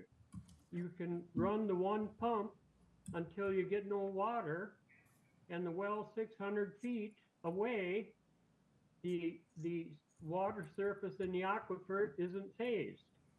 So there's a lot more things that need to be looked at when it comes to the aquifer with the geologists and the DNR and so forth. Another question I have is, or maybe just You got 30 seconds, Roger. Point. Okay, thanks, Jim. I mean, Mr. Chair, sorry. But that the manure, especially in a operation that size, you can only apply the permitted amount of nutrients per acre is what your permit. Everything is tested. You don't dare exceed that. It's not like it was 30, 40 years ago when you went out and dumped a pile of manure out in the middle of the field and left it there. You need to control that. It's tested. The manure, I'm sure, is tested due to the nutrients and whatever. And the alternative is chemical fertilizer. Time's up. up. What do people want? Do they want food or do you want fertilizer? Time's I up. would pardon? Your time's up. Oh, already? Okay, thank you. Oh, okay, you can keep going, Roger. Somebody gave you their 3 minutes. Your name after. Say it again. I don't have 3 more minutes. But anyway, I guess I hope I'm making my point that there's a lot of issues here. And in this, creating this zoning ordinance and the feedlot setbacks and all of this, it was to promote agriculture and industry in the county. I also heard earlier the scrapyard thing. Well, I guess I hate to call people names, but all too often we have NIMBYs in the country. NIMBYS, not in my backyard. They want whole milk, they want cheese, they want to take their beer cans someplace to salvage, but they don't want it in their backyard.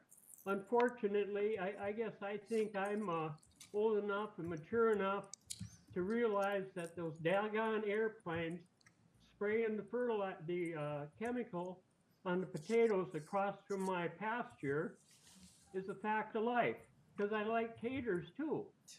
So I'll close with that. Thank you. Thank you. We did have one comment from the other room. Okay.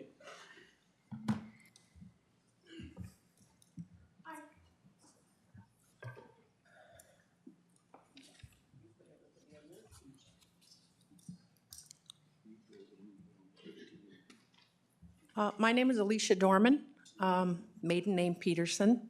Probably don't know me. I'm sure you knew my folks, probably my grandpa. I guess I'm Bob down the road because our well had to be redone in '21. My dad passed away after being retired less than a year. He wasn't the healthiest specimen, but I'm sure that the water had something to do with it. I don't have a problem with farms or running cattle. But when you take and you're a detriment to the people around you and the general public, you cannot keep pumping that water. General cow, dairy cow, 30 to 60 gallons per day per head. Don't tell me that we're gonna have enough water. That's all I have to say. Any other public comment?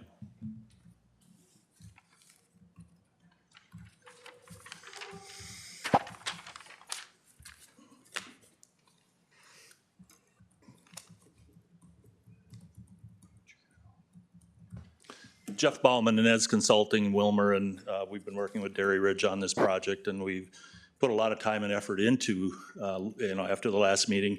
But even prior to that, we looked at a number of different things. How can we make this the best for the area? Originally, we were looking at a two-stage, the original basin, and then one large one. And in discussions with the Dairy Ridge team, it's like, oh, well, why don't we go to three-stage so we can land apply, that third stage, we can land apply that during season on alfalfa ground, and alfalfa is a large user of water, to relieve pressure on the aquifer and spread out the application time that it takes. And so, cutting of alfalfa comes on, water is applied out of that basin. And so, this is something that, we've spent a lot of time looking at, and, just for the record that, the NPDES permit is very restrictive. There are manure tests that have to be taken every year. It's required by law, by rule. And we cannot exceed the nitrogen limits that are placed on by the state of Minnesota. So those things are in place, and those are rules that we have to follow. And I've been working with them for a few years now and making sure that they're compliant, getting all the things reported on time and done. So just wanted to make sure that everyone is aware that there's a number of rules that an NPDES permit has to follow, that if you're under that 1,000 animal units, that you don't follow the same rules.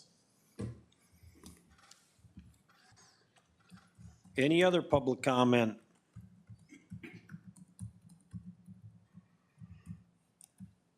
Any other public comment?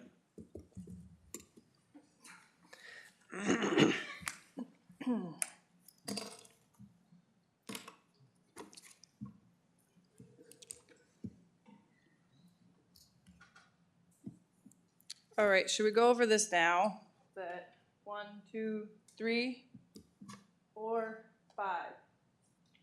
People have given me their minutes. 6 plus is mine. 18 minutes. You ready? Yep. Let's party. All right. Okay, I'm Amanda Ziggin, dairy farmer in Todd County.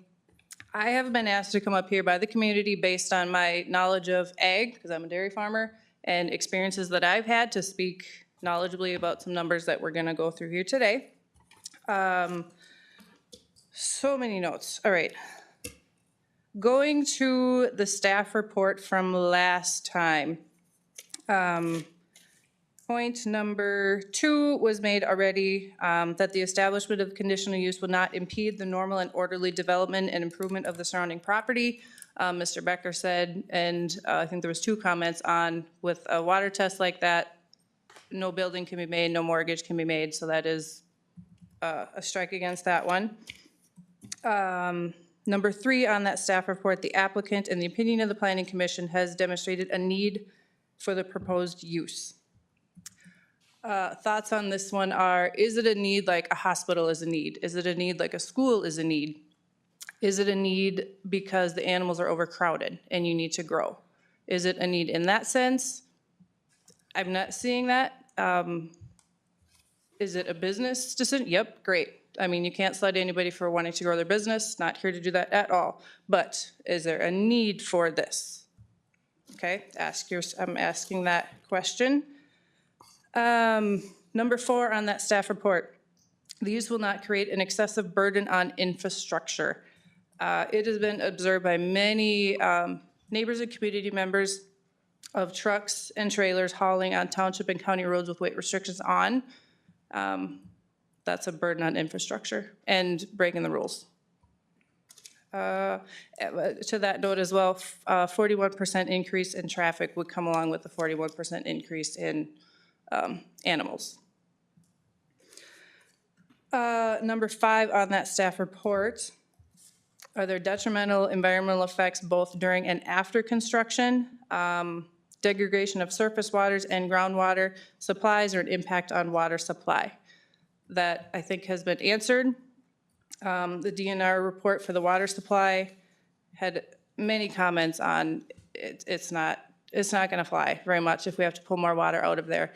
The fact that more monitoring should be in place, I think, is more reactive than proactive. Like, let's watch it go down instead of, we already know it's going down. It's already stated that several times in there. And there's proof that, there's issues. The wells they're not strong, and there's maps to show that. The other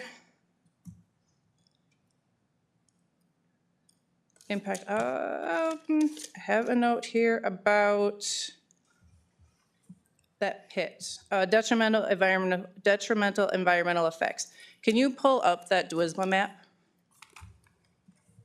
I'm looking at that map as well as the proposed property map. Okay, so the backside property line of Dairy Ridge, I mean, see where the tan is? That's a drinking water supply management area.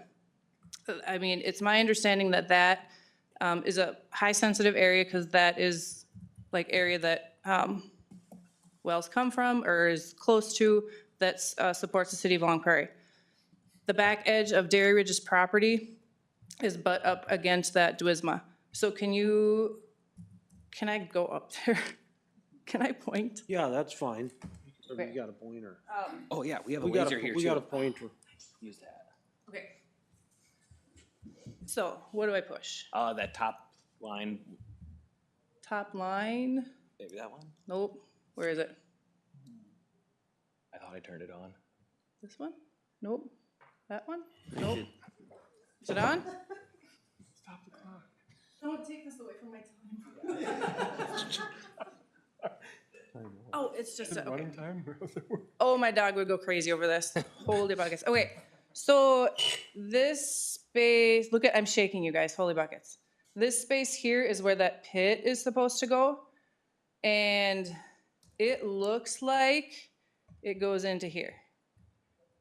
Because the property line goes down here. And if you pull it, can you pull up their CUP plans? The site drawing, this? Yeah, I think that was the one. So I believe that property, or that property line comes down, like, it cuts down in here. So part of this without maps and like official measurements, looks like it's in that Duisma. Which, again, I don't have an official map. That was just my observation with what has been given here. If that is the case, it's either in it or dang close to it, which should be a huge concern because now that's a public welfare and safety thing for the city of Long Prairie. Okay. Going down to number 6 in that staff report. It says there's no expected impact to traffic or parking issues. Again, traffic's gonna go up. Traffic's gonna go up quite a bit. Harvest, in doing the math on acres, and I have background in this because my husband does this job. During harvest, he's gone, me and the kids handle the farm at home. It is, per our math, anticipated that about 1,800 semi-loads of feed are gonna come into those driveways within a 7 to 10 day time frame. That's a pretty huge increase in traffic. So just a note there, however you wanna handle that, but just know traffic is going up. And that, I mean, there's busing, 287 is a really busy road, buses going through, traffic going to Melrose. Melrose employs a lot of people from Long Prairie, and vice versa.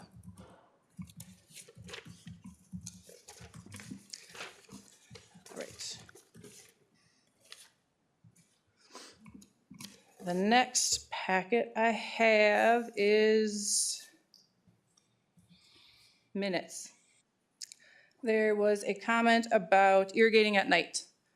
I question it. I don't have pivots, don't know much about them, but I have to ask the question, does irrigating at night really save water, or is it just simply more beneficial to the plants? Because now they're not fighting sunlight, it's not getting absorbed, and now they can get more of that water. So you're getting a bigger bang for your buck. Are you really spreading or pumping out less? Quick question there.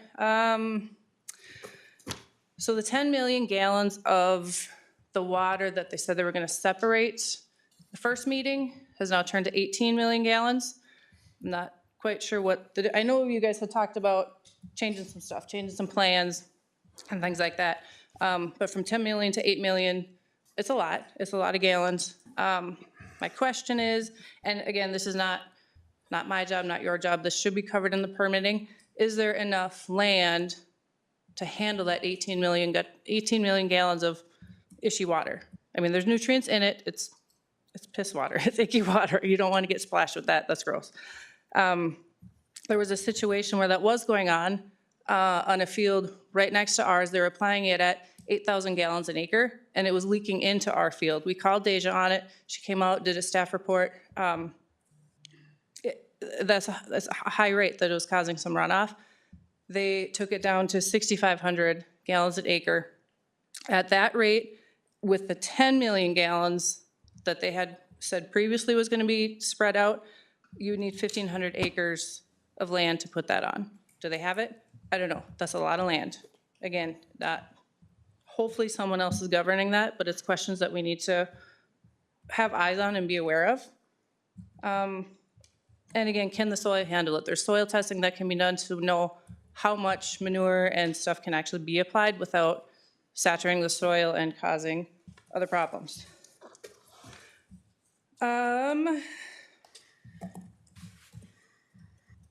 Minutes from last time. Ken asked, will that 10 million gallons cover the extra usage of the extra cattle? David said easily.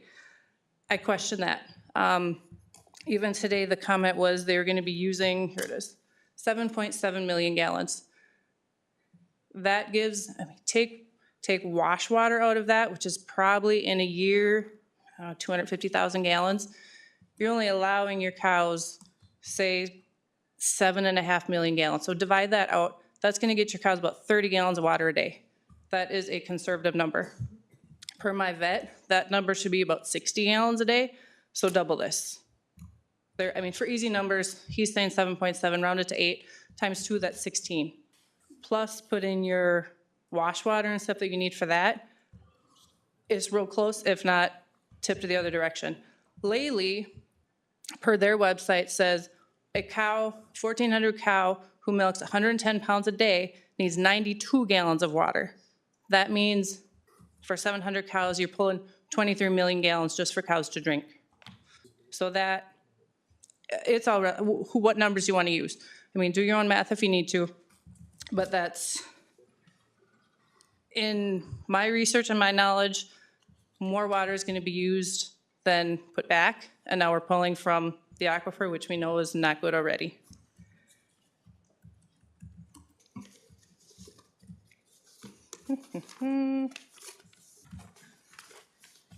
Got it, second packet down. In the animal feedlot or manure storage area permit application, it is stated in here in Part 12, notifications and public meetings. Notice to residents and property owners within 5,000 feet of the proposed project. Last time we were told a quarter mile. So which one is correct? Two different applications. You're referencing an MPCA form.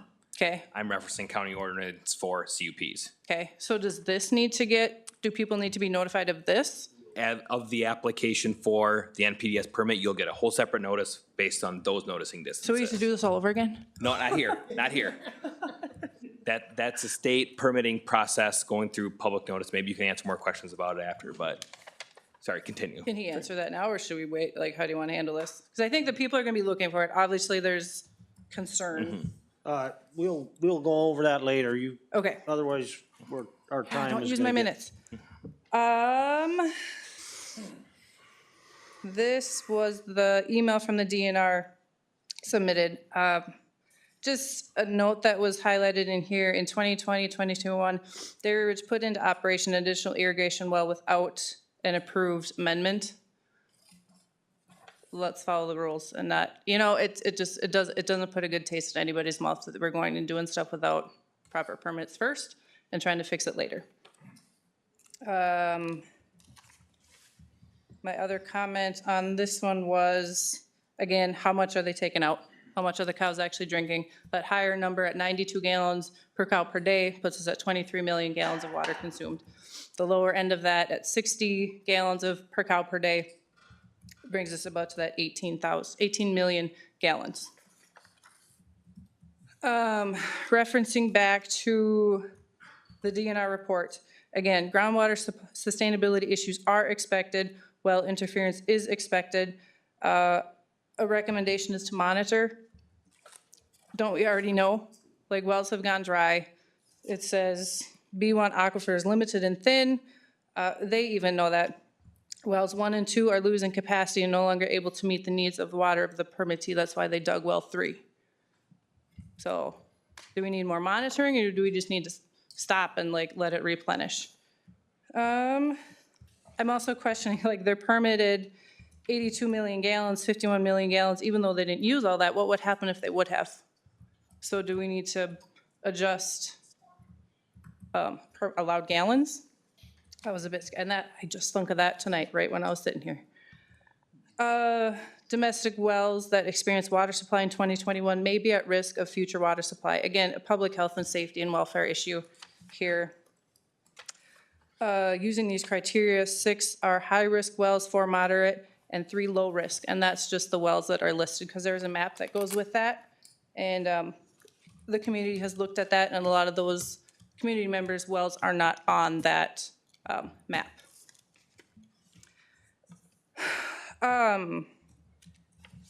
In the feedlot ordinances, letter I, a land use permit and feedlot inspection is required for all expansions of buildings or lots that increase animal unit numbers. I believe that's as a farm with 1,000 or more animal units, they're governed by the MPCA, and they're a CAFO farm. Just, again, double checking the MPCA inspections that are done. Head count, this is kind of a big deal when you're, a hilltop away from 2 lakes, on top of a Wisma and neighbors. If you're in South Dakota and no neighbors, I don't think I don't want to say not as much care should be taken, but it affects a lot of people, and we're kind of in a small space, and we got to figure out how to share. And, you know, not hurt anybody in the process. Another thing with the MPCA inspection, a note I have here is that one of the rules for a CAFO farm is that you cannot spread manure on frozen ground. That was witnessed here last Sunday. I know there are exceptions to the rules with these CAFO farms. I don't know what that exception is or why that happened on Sunday, but it happened. Something, again, to think about and look into. I mean, spreading on frozen ground and heavyweight trucks on weight-restricted roads, things, I mean, not good things are happening, and it's visible by the community. Talked about that already. How am I doing on time? 16 minutes. 16 minutes done? Yeah. Yeah, Because I have you like got 2 2 minutes minutes left. Okay. Good, that one's done. If you are looking for something to hang your hat on, whether to approve or not approve this application, the CUP application, there's a statute, Minnesota State Statutes 103G.216, water allocation priorities. The first priority for water allocation is domestic water supply. Second priority is use of water that involves consumptions less than 10,000 gallons, and third is agriculture irrigation. So based on this map, which is the one we kept referencing, the wells in the circle and the red, so within the circle, the red highlighted wells are the ones in trouble, the yellows are kind of in trouble. Based on that, you know, if we're pulling more water, these guys get first priority. They shouldn't have to worry about, are they gonna run out? So I don't know that the DNR should approve another permit when there's already at-risk wells, and Minnesota statute states priority goes to domestic wells.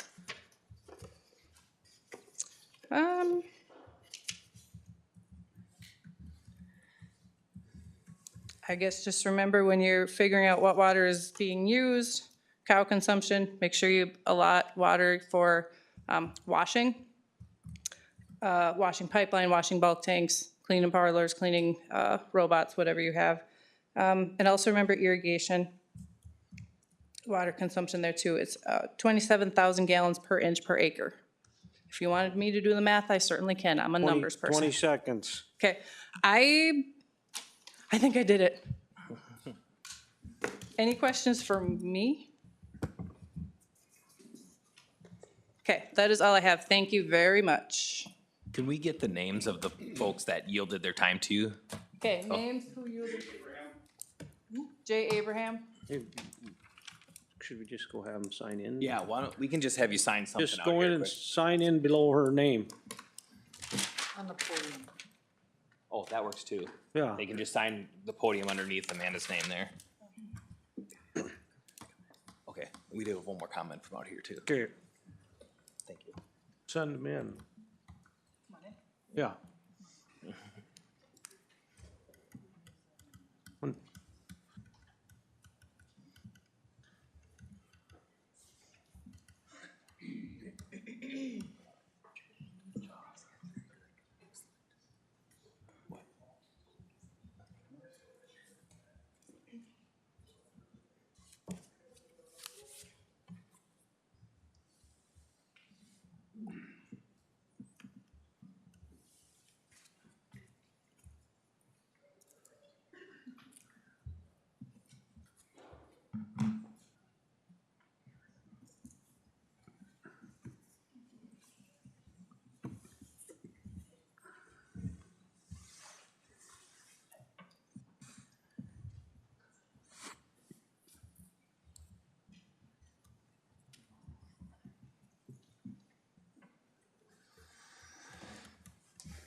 Did you have a comment? Oh, you're Yeah, up. go ahead. I thought they had to go first. Oh, No, no, they they're were all yielding their done. time to Amanda. So go ahead. I'm Russ Kleinschmidt. Grew up around the area, actually about 3/4 mile away from Dairy Ridge, just to the east. And I live up in Staples. I've got some dairy cows. I got a small farm. Grew up on a Century Dairy farm. Know a lot of the neighbors that have spoken. Know a lot of the neighbors around the area. Frankly, I might tick a lot of people off on both sides, or maybe both sides will see some things that need to be considered. But one thing I saw was a lot of numbers being thrown around. I just did some quick calculations on a few different numbers that were thrown around, and maybe they're right, maybe they're not, but I have my doubts that some of these numbers thrown around on potentially both sides are incorrect. For instance, unless I got that wrong, 37 million gallons on the high year for irrigation, which would have been 2023, which it was a dry year. It was a very dry year. On 200 acres, is that correct, or am I wrong on that? But I'm gonna go with that if I'm wrong.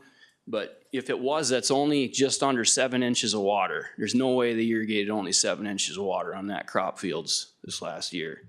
So I think those numbers are low for what they reported to the DNR.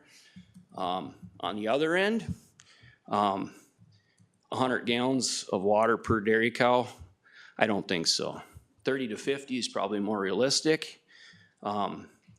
You know, if the proposal to reduce the water use through what Dave Tomsche and what the hydrologist mentioned through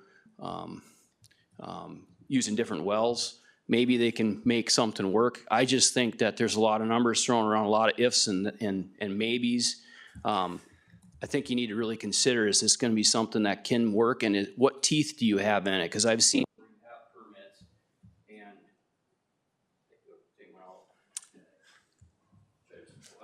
I can speak loud. It's gotta be recorded. So anyway, I got 2 more points, and I know I'm running out of time. Although there's a few people in the other room said they'd give me some minutes, but they might change their mind depending on what I said. So the other thing is, you gotta consider in Todd County, I grew up on a small farm. I realize you can't make a living on a small farm like we could, 30, 40 years ago. I realize that. But on the other end, you gotta consider what the values of the surrounding properties might be in the future. And that DeWisma, I'd have to look it up, but I believe it's a 10-year flow path to the city wells. Well, those wells are gonna be pumping, and the city's gonna be here longer than 10 years. So is there any potential impact to the city wells longer term? I don't know, something to think about. The other part is, I would like to see dairy farms in general be able to expand, be able to do what they need to. But I also realize those folks that live right around them, I mean, I'm out in the deer stand 3/4 mile away, and I can hear the equipment running, pretty much all day, which I understand, they have to, they gotta get the work done. But I just don't know noise issues, things like that. There's a lot of things that need to be considered. So those would be my 3 points. And then I guess the last point would be the water quality. That's tough to know, where did those nitrates come from? How long ago? Is it still occurring? Is it in the past? So that's something too, something that might need to be studied more before you know. It could be those nitrates came from 30, 40 years ago from previous practices that are no longer impacting that. Or it could be a continuing thing, and those nitrates could be going up. Very hard to model, very hard to understand.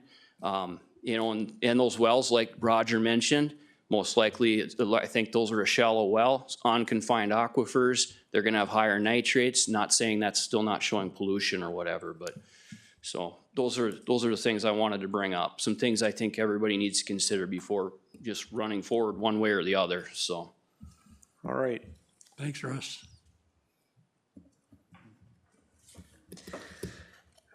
Is there any other public comment? Any other public comment? Is there anybody else out there? Any other public comment? Oh.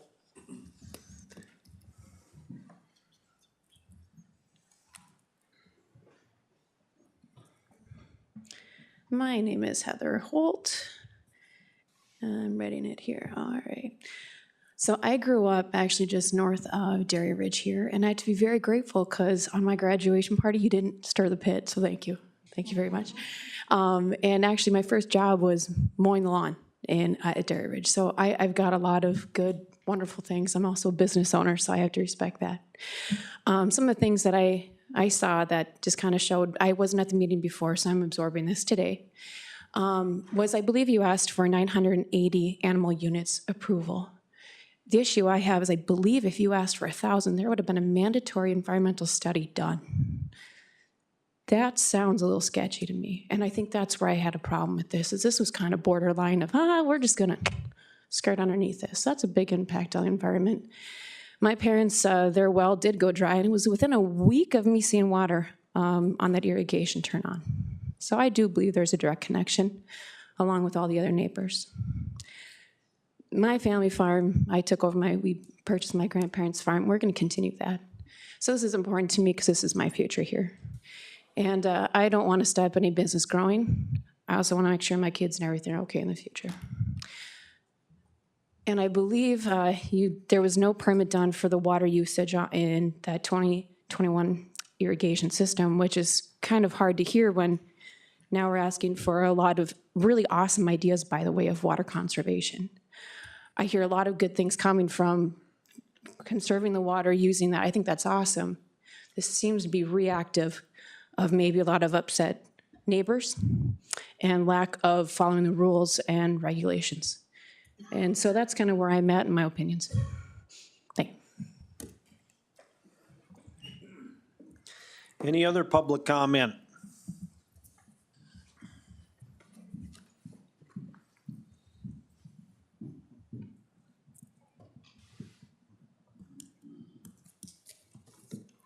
Deja Anton, Browerville. I told myself I wasn't going to speak, but I am. And I'm going to speak because I want you to know that there is a process in which all of these things get looked at.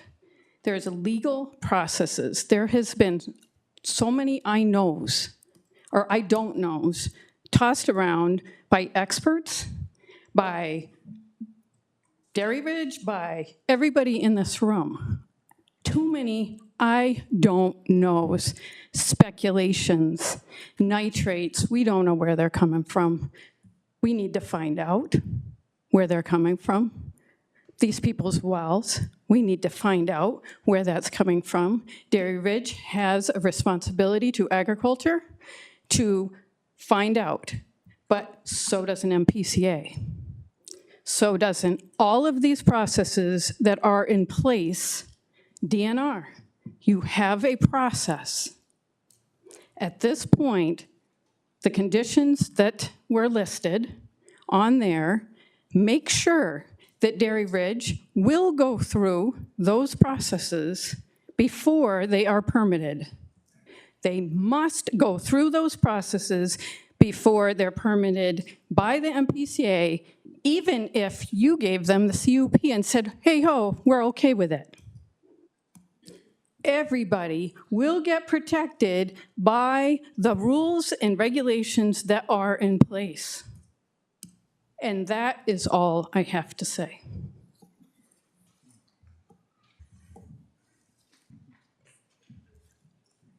Any other public comment?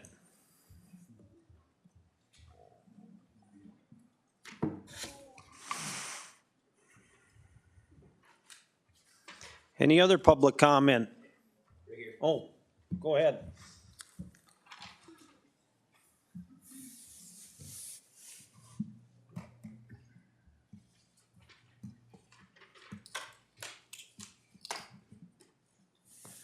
I'm Chris Westerberg, and I would just like to speak on behalf of the one well that's been mentioned, the Soggy, the Becker well. It seems like it's been brought up so many multiple times. I used to party there a lot when they used to have that as a rental house, or a trailer house they had there. I'd like to call into question with no living there, no dwelling there now. The well sits, as far as I know, almost abandoned, you could say. Is there quality concerns from it? How did they pull the test? Is it done properly? That's all I'd have to say.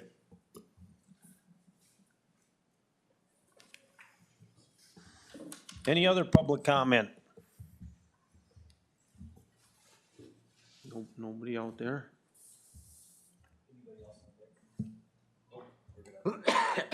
Any other public comment?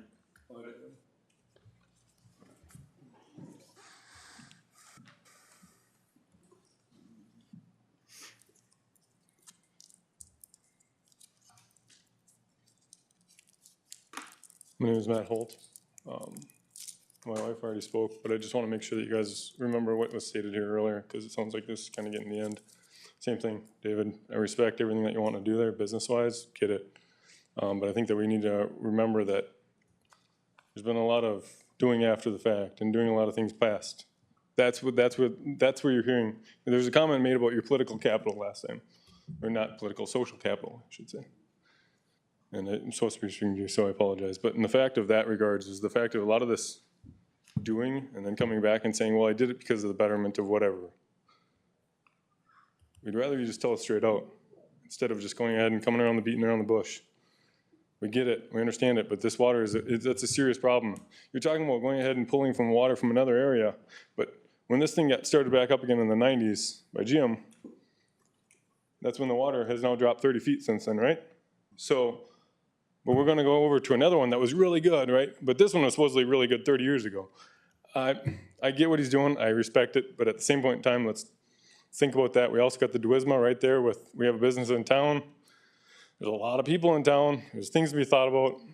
It's a tough decision, but I would think that there's a lot of things that are proving that shouldn't be moving forward. So that's all I have to say. Thanks, John. Any other public comment? Any other public comment?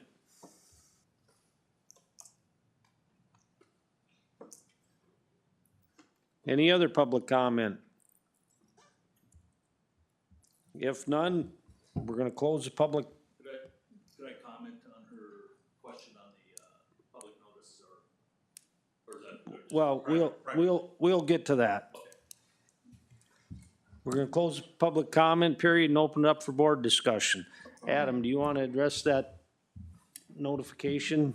Or do you want, You can speak to it maybe better, but there is noticing requirements separate from the county CUP process. Correct. Taken care of in addition. Correct, that is two separate notices. Right. So the county would have theirs for the planning and zoning hearing. When a permit is applied to the state for an NPDS permit, or in some cases, a construction short form permit, a notice has to be given to neighbors or property owners within 5,000 feet of the property. And that can be done a couple different ways. One would be a notice in the paper, which in this case would be the Long Prairie paper. And that would actually be done prior to the application being sent in to the state. Because that is a requirement that the state, it's part of that permit process, that you have to have it in with the application. The other way is certified mail, and a certified letter can go out, or a face-to-face visit, and they sign a form that says that they had the visit. So those are the three ways that they can be noticed. So you have to choose one of those three. all right, thank you.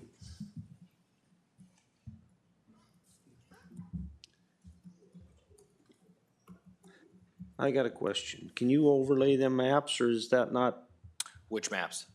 the drinking water protection area and the site map? No, they are Okay. separate sources.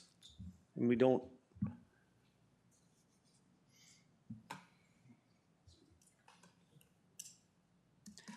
Okay, board discussion.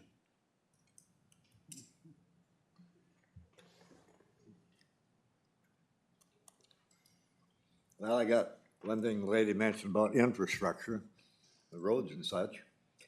Now, Dairy Ridge owns a lot of land in my township. And whenever they are doing things, if they do any damage to the road, I just call our contractor. He repairs the road, whatever needs to be done. sends the bill right directly to Dairy Ridge. It's taken care of. I haven't seen yet where it wasn't taken care of when there was problems with what they have done. And sometimes when they're chopping, especially corn in the fall, it seems like every time I see the chopper go by my place, heading up there, it'll start raining sure as heck, and they're bringing mud out on the road, and they will take care of it. I must say that for many years now. I think since David's been in there, it's always taken care of. So as far as that part of the infrastructure, I know they do it. And one thing that what Deja was mentioning about MPCA, well, my honest opinion, and I think Deja can probably agree with, sometimes the MPCA is not real swift on getting things done as far as checking on things or whatever needs to be done. We've seen some problems in the past with them there. Seem like they're there to collect their money and don't care if they get anything done. That's my professional opinion, as if I'm a professional on that, but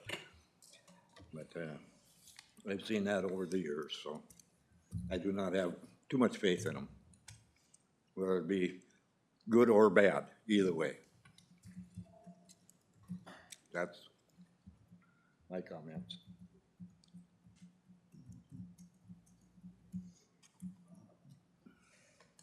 Anybody else? I'm wondering just how much faith we should put in our governmental agencies so far as whether we can trust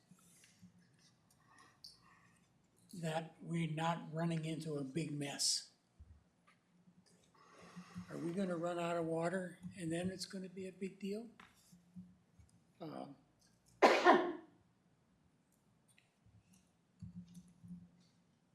I'm just not really that convinced.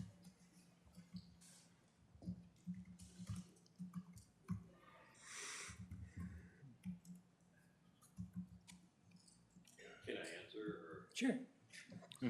Go ahead. Thank you.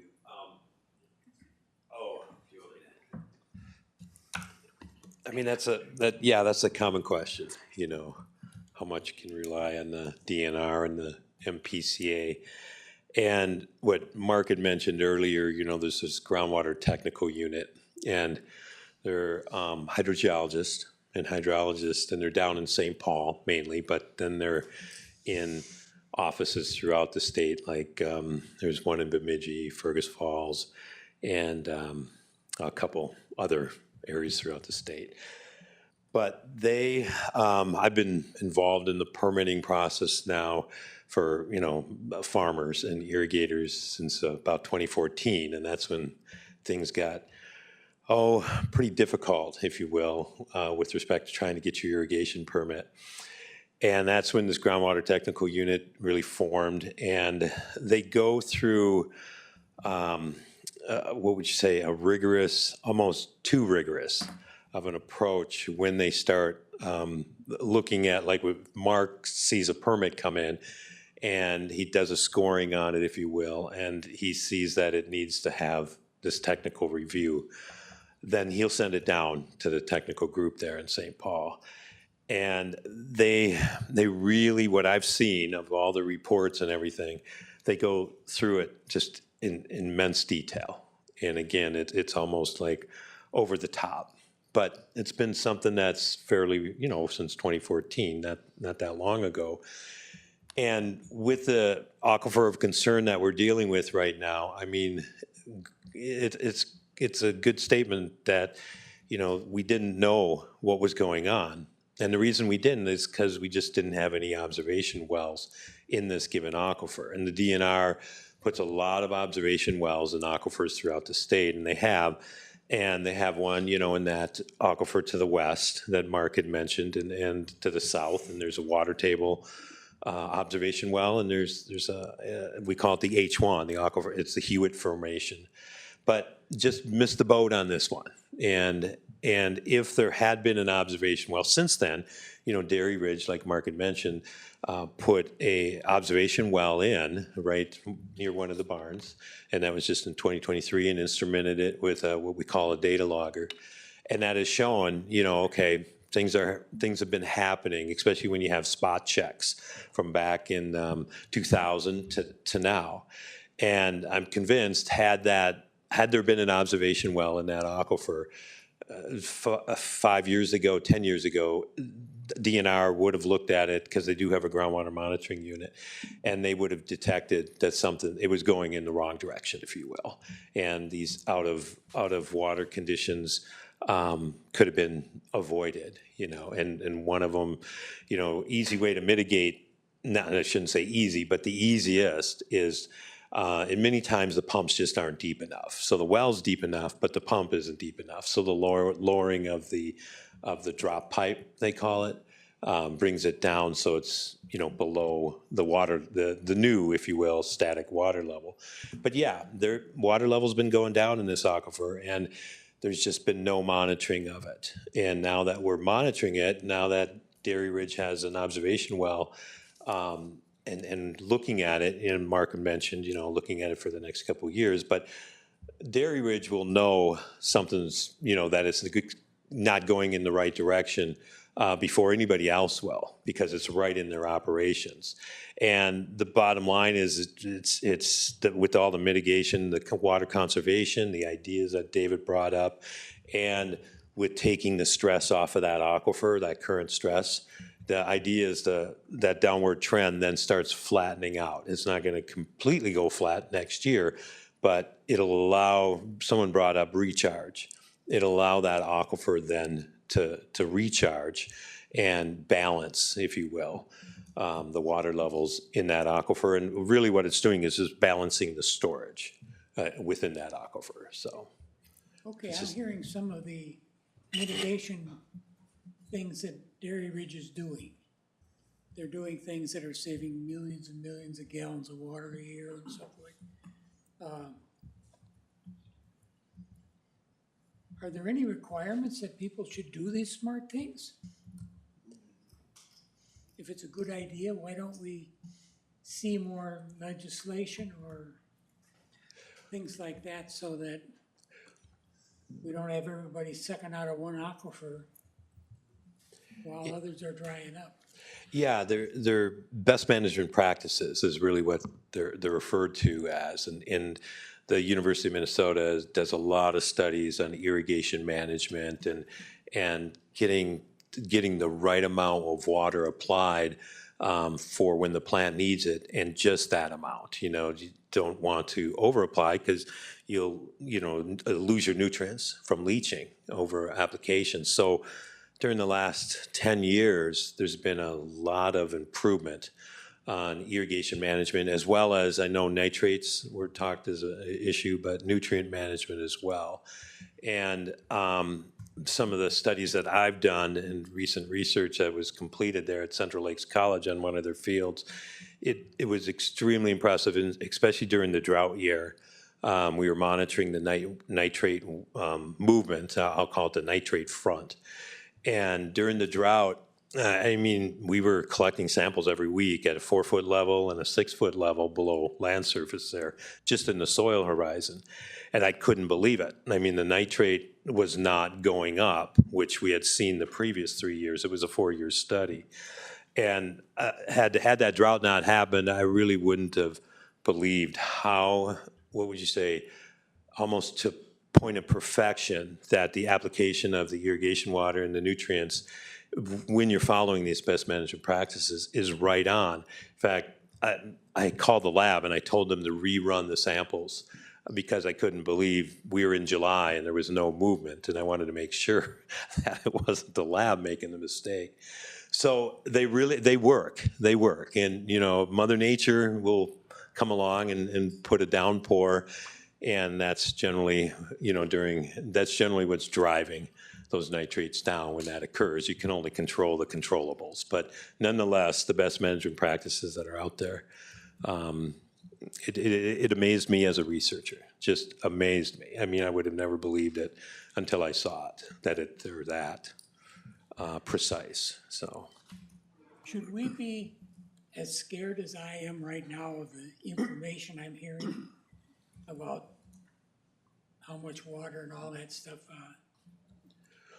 Well, in terms of long-term sustainability Yeah. at current rates, yeah, it looks like the long-term sustainability at the current rate, it's not there. It's not there based off of the trend that we're seeing. And that's why when I brought that up to David's attention, you know, he said, yeah, they were concerned as well. They're gonna run out of water because they pump more before any of the residents will run out of water. And I can't imagine having 2,200, 2,300 head of cows and then no water. But so that's where, you know, the watering at night, it does decrease the amount of water you need because you lose that, you don't have that evaporation taking place. Transportation decreases as well. And then the idea of applying water from the digester, you know, however many million gallons, it turned out to be 18 million. So it all adds up, taking that stress off, and then looking at an adjacent aquifer to pull from. That seems quite viable and very productive at this point.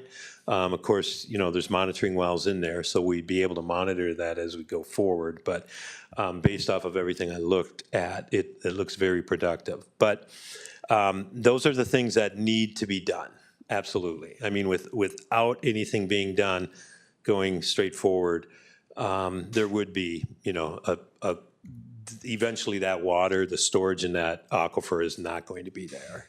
So it's clear, and that's what I hear Dairy Ridge wanting to do. And then we'll have to work with the DNR to amend existing permits. And what we mean by that is to utilize water sources outside of the area, the aquifer of concern or whatever, so.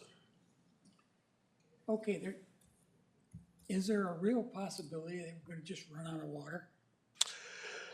No, I mean, not as long as we monitor and monitor that water level. And we're, you know, we're given with the grace of God, we get precipitation every year, right? We get our, you know, 22, 23 to 26 inches of rain a year, and all the projections are that it's going to increase. We're getting more water than we've had in the past out of the skies, right? And as long as that we don't exceed, so you get recharge minus discharge equals that change in storage, plus or minus. As long as the recharge or the discharge isn't overly exceeding that recharge, then the aquifer maintains that storage. And if the aquifer is going down in storage, that just means the water levels are dropping.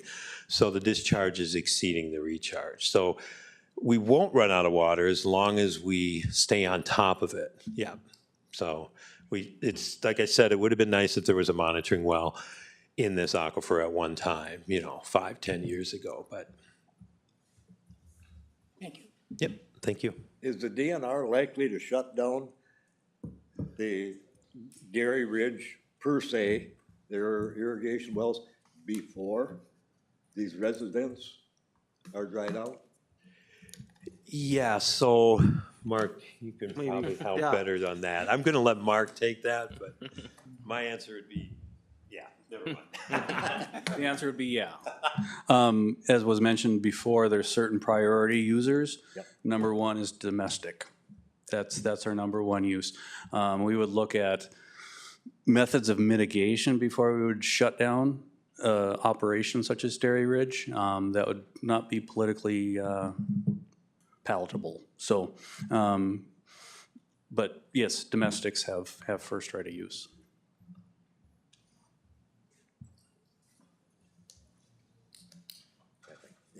And I might add, we'd be very fine with that. I mean, the first thing we'll do if this aquifer starts falling down is we'll turn out the pivots that are attached to it. Yeah. It's only logical. Yeah. And we are permitting to get water from the airport area to the dairy. And I do believe that permit will be approved. And as I said, that's 54 million gallons of savings from this aquifer. Then you add the 10 million gallons of reuse from the aquifer from the third stage of the manure pit. That's 64 million gallons. And then we do have the nighttime irrigation, which I haven't calculated. I do have an article, a scientific article, for you to see that it's 10% versus 3% evaporation, or 3% versus 10% evaporation from nighttime use. First thing we'll do is turn off those pivots. So Now, the pivots out in the airport, they're drawing off in a different a aquifer. completely different aquifer. We have good records from a number of years from test wells out there that I believe the DNR has those wells. And it's a very robust aquifer through all the both of the last drought years. It's a very robust aquifer. Yeah, well, talking about the watering, one thing, one lady brought up about the nitrates. Okay, I must say, that's my area. And talked about Midway not able to use their water for even making their ice. That has been for a long time. Long time, well, I would say quite a few years before Dairy Ridge was pumping manure out there. It was, you can take some of that land out there that Dairy Ridge does not have, that they've been irrigating for years. And I think I've been told the wells are something like 90 feet deep. And there's nothing between here and the water other than sand. Nitrogen that they put on, different things that they put on, that goes down is gonna end up in that aquifer. And my opinion is that's where Midway's nitrates came from. Because it was long before you were pumping manure out there, anything. So I don't think we can blame your liquid manure on the nitrates out at Midway. I'll put it to you that way. I won't say about up by town, but not out by Midway, because you were not pumping anything out there when I already heard that they could not use water at the Midway because it was too high in nitrates.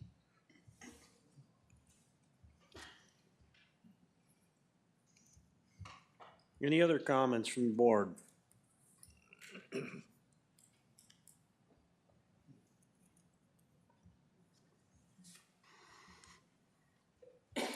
I'm gonna make one comment about, somebody brought up about Highway 287 being a busy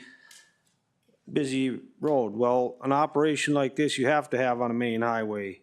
I mean, you can't be putting these off on side roads, and so that's, as far as I'm concerned, that's a moot point, because something like this has to be on a main highway.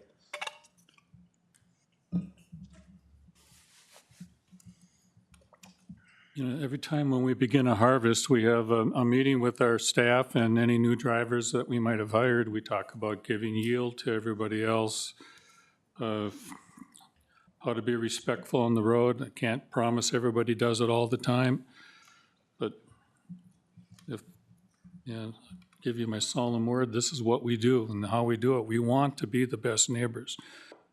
I'm very concerned about this aquifer discussion today. When we ran into this problem in 1921, it was news to us as well. There was nobody more surprised than us. And I thought we reacted very neighborly. I called up Bobby at Valley and said, how do you handle this when a neighbor's well goes down? He said, you offer to pay 50%. I thought about that.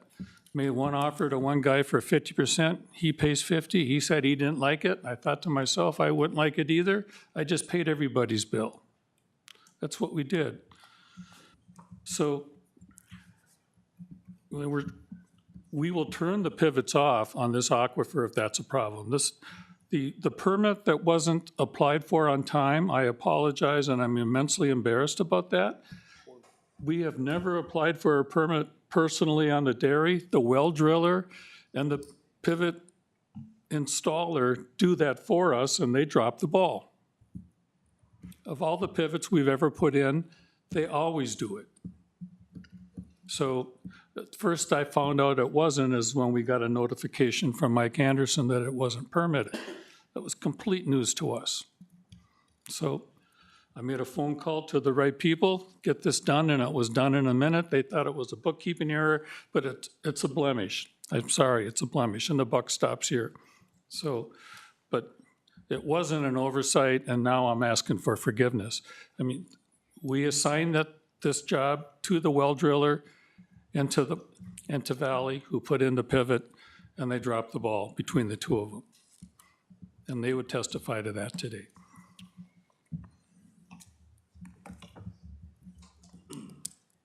Any other comments from the board? Mr. Chair, if I may, just to elaborate on Deja's comment earlier.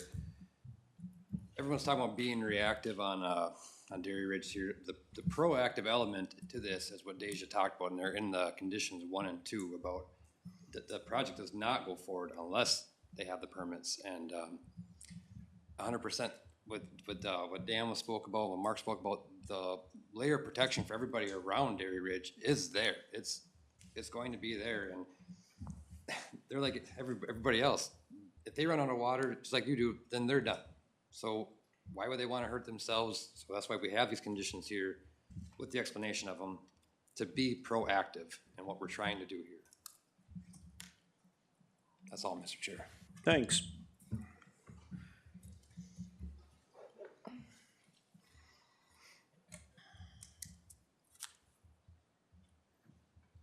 If there's no other board discussion, I would entertain a motion.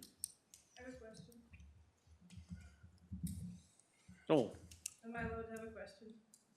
make it short. So, Mr. Thompson just said they have a meeting with their drivers before harvest season. My husband was a driver at Dairy Ridge at one point in time, and there was no meeting. I know Well, Chris has I'm- drivers, their meeting. Yeah, we've discussed with all of them. Do you? There is at times when they're moving, and that by the time they realize there's a vehicle there, you can't stop and put it in reverse to back out of the way. You gotta. Right, but the fact, like, my husband was never part of the meeting, maybe because he wasn't. And I would say that was before David's. I'm a majority owner for the last 8-10 years. So I can assure you at that point in time, those meetings have occurred.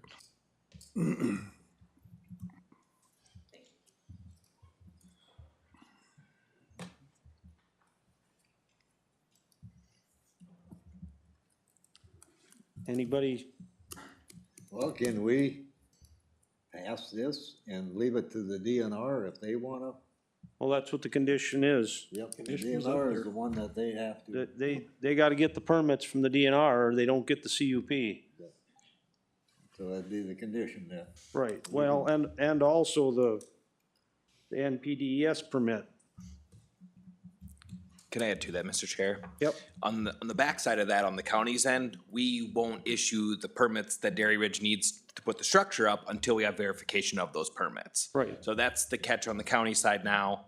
And on the other end of it, our office won't issue those administrative permits because of the conditions until your Dairy Ridge can provide the evidence Oh, that they no. met it. Yes. So, Mr. Chairman, I would move we approve with those 6 conditions. I will second that. We got a motion by Ken and a second by Roger to recommend approval with the 6 conditions. Roll call, Ken, Yes. Roger, Yes. Lloyd, Yeah. Arnie, Yes, Jim. Yes. Motion carried. It goes to the commissioners on the 16th. You can be present if you like, but you don't have to be. But you maybe want to be.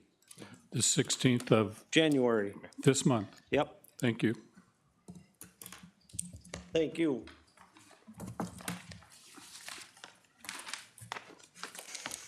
I have one comment.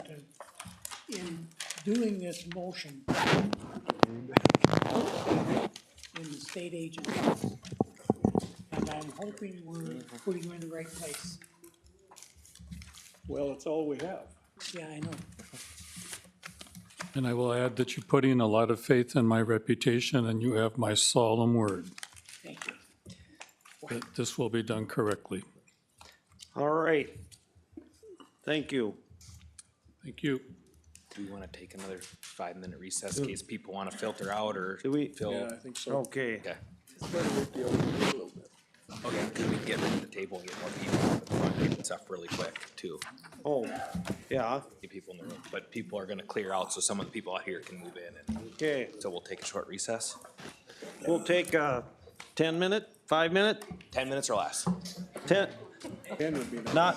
not no more than 10 minutes. After we get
Here, on page 119, I think it starts.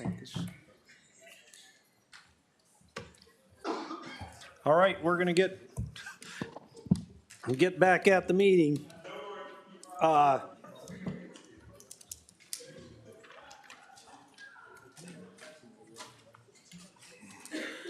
The next agenda item is the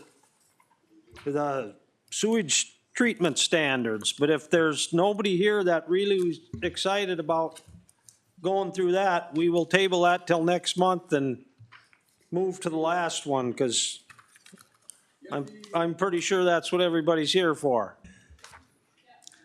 So if nobody has a problem with that,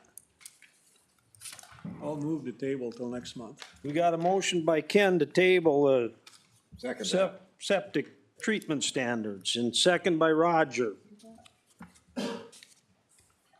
Roll call. Ken? Yes. Roger? Yes. Lloyd? Yes. Arnie? Yes. Jim? Yes, motion carried. We'll work on that one next month. Okay. Number 5. Proposed amendment to the Todd County feedlot ordinance. All right, We will have staff report. all right, thank you, Mr. Chair. I do have it as item number 4 here, but it is 5 in your agenda. This section of the staff report, I believe Jamie passed out some copies of just this section.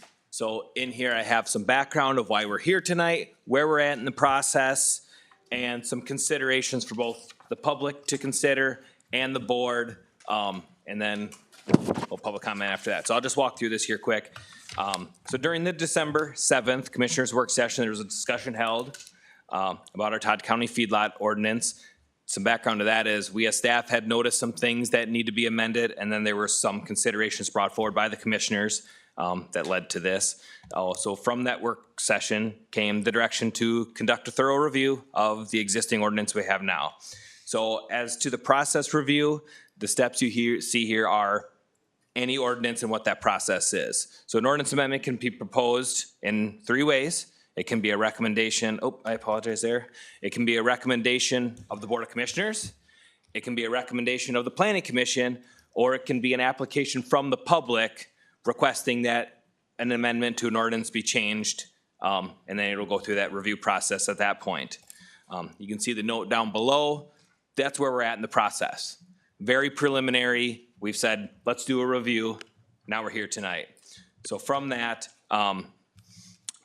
these proposed amendments are reviewed by the Planning Commission, which is the board you're in front of here tonight. That is what opens it up to the public hearing process, to hear comments from the public and considerations related to what the request is here. The job of the Planning Commission is to develop a recommendation for the Board of Commissioners, and in the end, the Board of Commissioners have the ultimate yes or no, or what do we do here, and adopt that ordinance that then applies to the county. And the Board of Commissioners has a number of options when it gets on their desk, is to either adopt the findings of the Planning Commission and accept the Planning Commission's recommendation. They do not have to take the recommendation of the Planning Commission. They can go their own direction if they believe that the Planning Commission reached the wrong conclusion. And in that case, they develop their own findings to support their decision. Quite often, if there's things that they feel are missed or need to be looked at, similar to the applications we had tonight, they have the opportunity to send it back to the Planning Commission for that further review. But in the end, the commissioners adopt that proposed ordinance, and it takes effect at that point. So again, we are very preliminary in the process. At this point, there is no ordinance that I have drafted. The intention here tonight is to hear public comment, and I will work at the direction of the board and what the discussion is here tonight. Some other information moving on here. There's 2 components that regulate feedlots in Todd County. We probably learned a lot tonight from previous applications. One is Minnesota Chapter 7020 animal feedlots. That's the state of Minnesota regulations that govern feedlots statewide. In Todd County, we take on that responsibility on behalf of MPCA and conduct that program locally. That's what the Soil and Water Conservation District here in Todd County handles. on behalf of the county, taking care of permitting of sites less than 1,000 animal units, registration of sites. Those set of rules are more environmentally driven.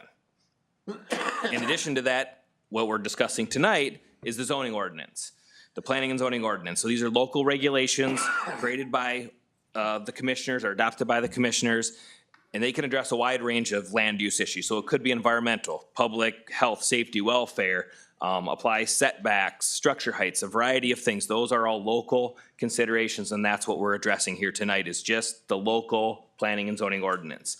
So if you have concerns about stuff with the feedlot program, the 70-20 rules, non-compliance, tonight's not the night. Those have to be addressed some other time. Probably with staff if you line up a meeting. Okay, so some of the things that were discussed, and that this is not a full comprehensive list of everything that could be considered, but it's where we've started in the discussion with the commissioners.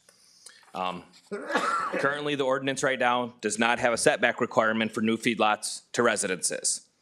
So the question is there a need for a setback requirement? If so, what should that setback be? Should different setbacks be applied for different zoning districts? Setbacks, this is a reminder, are always reciprocal, meaning the same setback applies if an existing feedlot and a new dwelling wants to come into it. If that setback applies one way, it applies the other way. An existing registered feedlots would not need to meet those potential setbacks, but is there a consideration that there would then be a cap to those size? There, you look at our ordinance now, we do have setbacks from city limits, churches, schools, and it's a tiered system. I'd have to look to confirm before I speak out of turn, but the larger the feedlot, the larger the setback is. So does that then put a cap on them from moving to the next tier? So that's a consideration in that also.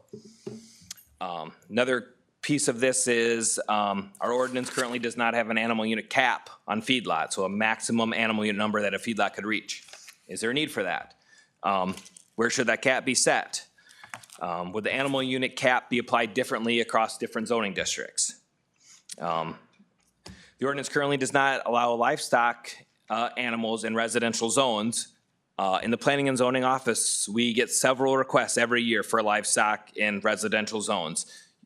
We have residential zones R2 and R10. Somebody has, as an example, a larger property in an R2 zone, which is a 2-acre minimum, but maybe they have 20 acres and they want to have horses. That zoning district right now doesn't allow them to even bring in a small shelter for their horses. Is there some allowance that could be allowed to have animals in that zoning district? We get that request quite frequently. The ordinance currently does not have a setback requirement for stockpile sites. Is there a need for, and this would be temporary stockpile sites, also in the component of a feedlot, a permanent stockpile would be measured in that setback, but we currently don't have a setback for that. What should the setback be when measured from the public right-of-way, property lines, other dwellings, or any other setbacks we may not be thinking of, and what should that distance be? Ordinance currently requires the submittal of a construction short form application, which is that MPCA application form. It was required to be submitted to our office when you're applying for a feedlot permit, even if it's a larger site like an NPDS site. This is double permitting. They're submitting an NPDS permit to the state, but a construction short form permit that the state doesn't require to the county. So that's the distinction that we've had discussions as staff that should be addressed. We should accept either or depending on which type of site is applicable. Does there need to be an adjustment to the allowed animal units within each individual zoning district? What is allowable, permittable, or conditional use? Land use permit is required for expansions of buildings that do not increase animal units on the site. An increase in an area will likely result in great potential for a capacity, so additional permitting would be required. MPCA registers sites based on capacity, so this should be removed for removal or amendment. There may be a need for review of current definitions or creation of new definitions. As with any zoning ordinance amendment, it's important to look at your definitions that relate to that section.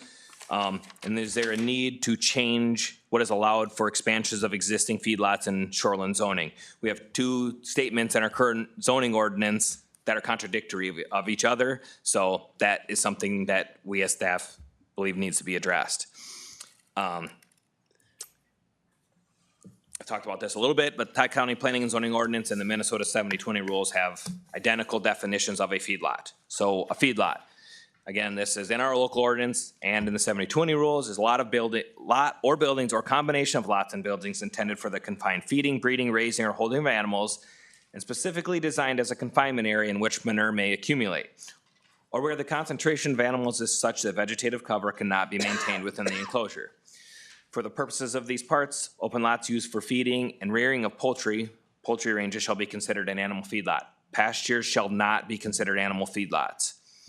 Our local definition of what a new feedlot is: a feedlot constructed and operated on site where no feedlot existed previously, or a pre-existing feedlot had been abandoned and unused for a period of 5 years. And then our definition of a pasture is areas where grass or other growing plants are used for food for grazing. Just some additional note here.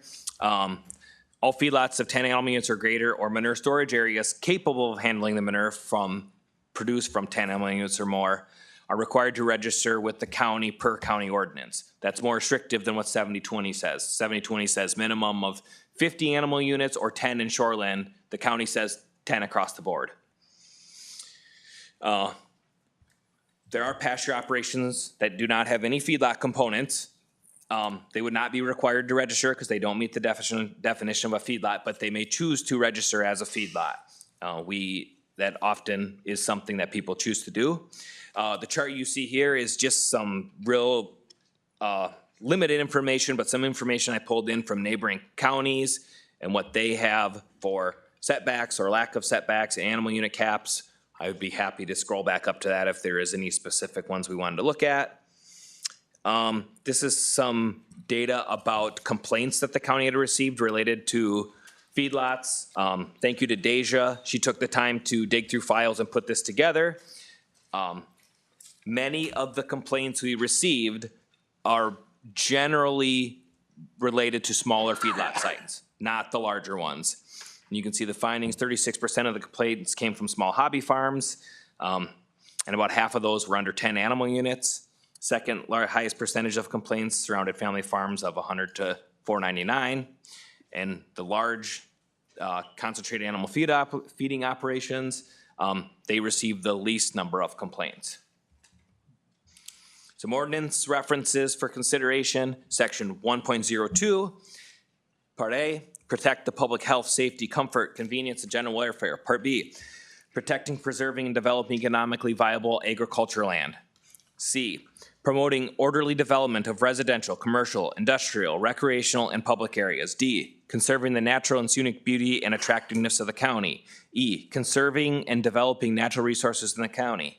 F, providing for compatibility of different land uses and the most appropriate use of land throughout the county. And G, minimizing environmental pollution. Section 911E, this is a current section in our existing ordinance.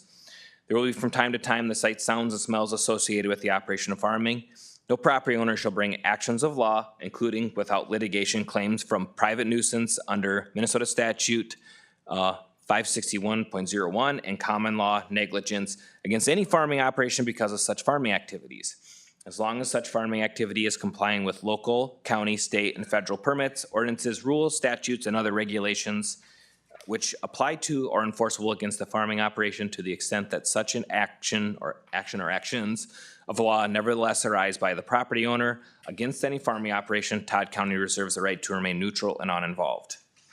A few comprehensive plan references.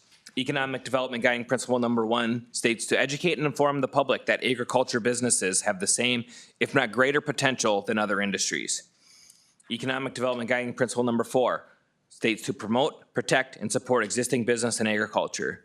Land Use Guiding Principle number 2, optimize the existing and future land use, future use of our land resources to be consistent with good economic development practices and concern for the environment in ways that minimize conflict between citizens and the county. And Land Use Guiding Principle number 4 states to promote compatible agriculture and rural residential development in the county. And that is what I had put together for a staff report, Mr. Chair. Thank you.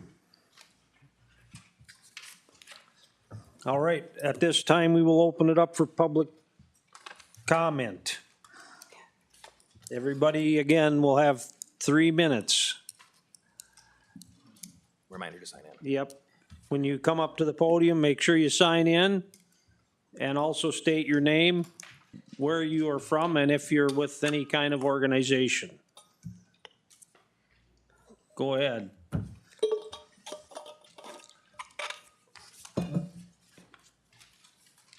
I'm David Tomsky, and I just have one comment. I know Otter Tail recently did something, or I was told in some of the other counties that you have on this list. I appreciate you're doing your homework. I was working with Stearns County at the time they set theirs up. But I think it would behoove you to do one more series of phone calls to these other counties and find out what the majority of their CUPs are because of the feedlot ordinance, so that when you set up your new one, you can address that.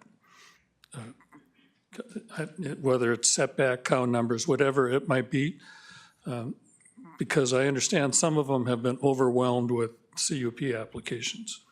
And perhaps this rule can, when you set this up, you can avoid some of that future heartache.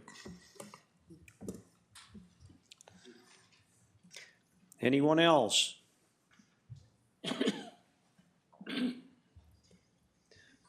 So you all just came to watch?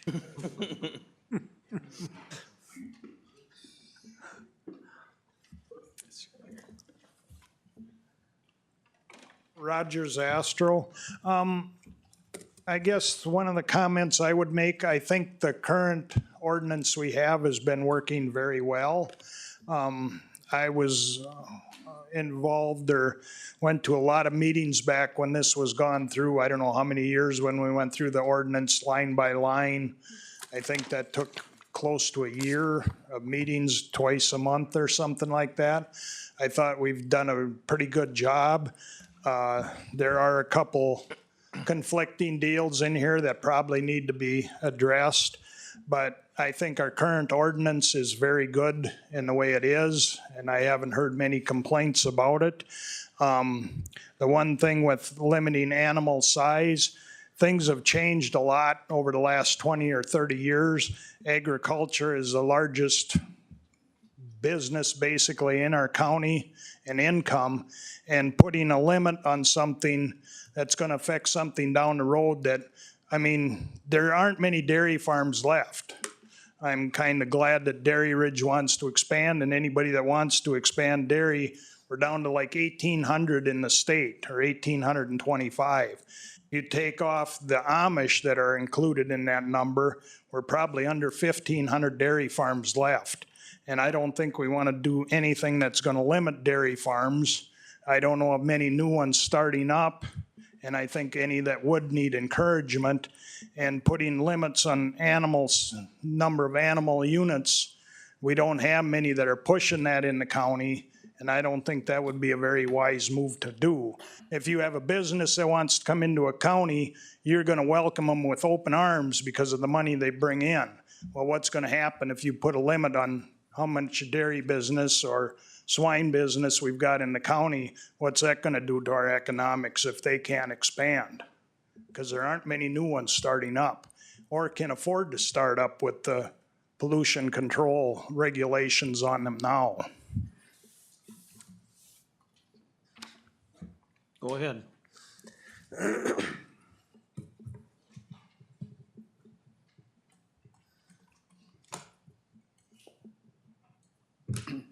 I'm Jason Bach. I'm from Carlos. I'm in Todd County, but by about that much. So a couple of the things I have just as thoughts. I have a square 160 dairy farm on, and I currently have housing on 3 of the 4 sides of me. So if you do some of these setbacks and my son comes home and we try to expand, it's gonna be just about impossible for me to expand. Because if you have a 660-foot setback from all 3 of those houses, I'm stuck 40 acres in on 3 of my 4 sides where I can't put feedlots. And that's owning a square 160. So for me to expand after those houses are there, it's almost impossible. And I had existing feedlots before all but one of those houses showed up. So, and they're nowhere near any of those recommendations away from my line, which means my feedlot line would have to move in from my borders. So I don't think we should be doing setbacks. The other question I would have is if a second house would come onto the farm, if they're living off the farm, but they live there and they're my son, does that count as being part of the farming operation, or are they a separate entity that's not part of the feedlot? And so if, with that being said, if I have an existing feedlot, any house that's built around that property should have to have the setbacks that you guys would impose so that I can still build on my permitted feedlot. So, thank you. Any other public comment? How did we get here? Why, Hey, what implemented this? Where's this coming from? who's, I'm asking. well, come up to the mic. I need some direction is all I want before I say anything, I guess, that's what I want.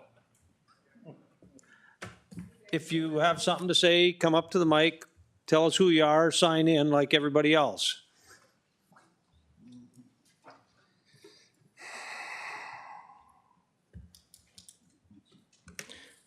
My name's Corey Lamb. I'm very similar situation as Jason Bach said. I moved here from Douglas County because land, I started a dairy farm from scratch with nothing. I saved for 17 years driving truck. There's no way I could have done what I've done now in Douglas County. Living around Nelson, I grew up on dairy on both sides of my family. I couldn't be where I am if it wouldn't be for the way Todd County has been. I have a second location now across. I'm in the city of Browerville. I have very good neighbors, and I try very hard to keep a good relationship with them. But if one passes away, if one moves out, that could change. And just dropping manure on the road, or it happens. I mean, I'm tiptoeing around the way it is now. I don't know why we're here, I guess, and I want to know why we're here, and then what's the issue? What's the fire that's gonna be put out? That's what I want to know. The same thing with him is, I've done a lot of growing. I have 6 kids. If my kids want to farm, the amount of cattle numbers that takes to support 6 future possible families, that's a lot of numbers. I mean, that's going to take some acres. That's going to take some time. That's going to take some growth. When the neighbors can come in and buy land next door and put a house up, and the money they can pay, I can't pay that on a dairy wage. Not on $15 milk. There's some hard times here coming. We're going through them. We've been through them. We're coming through more. I don't know why we're competing with housing, but we can't compete. We cannot compete. If you want dairy or agriculture in Todd County, you can't put us up against each other. It's got to be a fine line. I can't compete.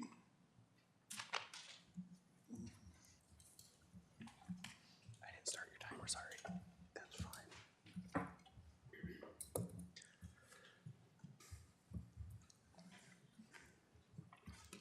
Russ Kleichman. So I've got a feedlot, so to speak. I do grass-fed beef, but as you get more cattle, you're gonna have some areas that have lots. And I've been building slowly over time. I've got literally 3 neighbors on 3 sides of me, and a 4th neighbor on the 4th side, maybe 200 yards away. But the other 3 neighbors are literally right across the line, within I think, the minimum setback distance from the property line they can be.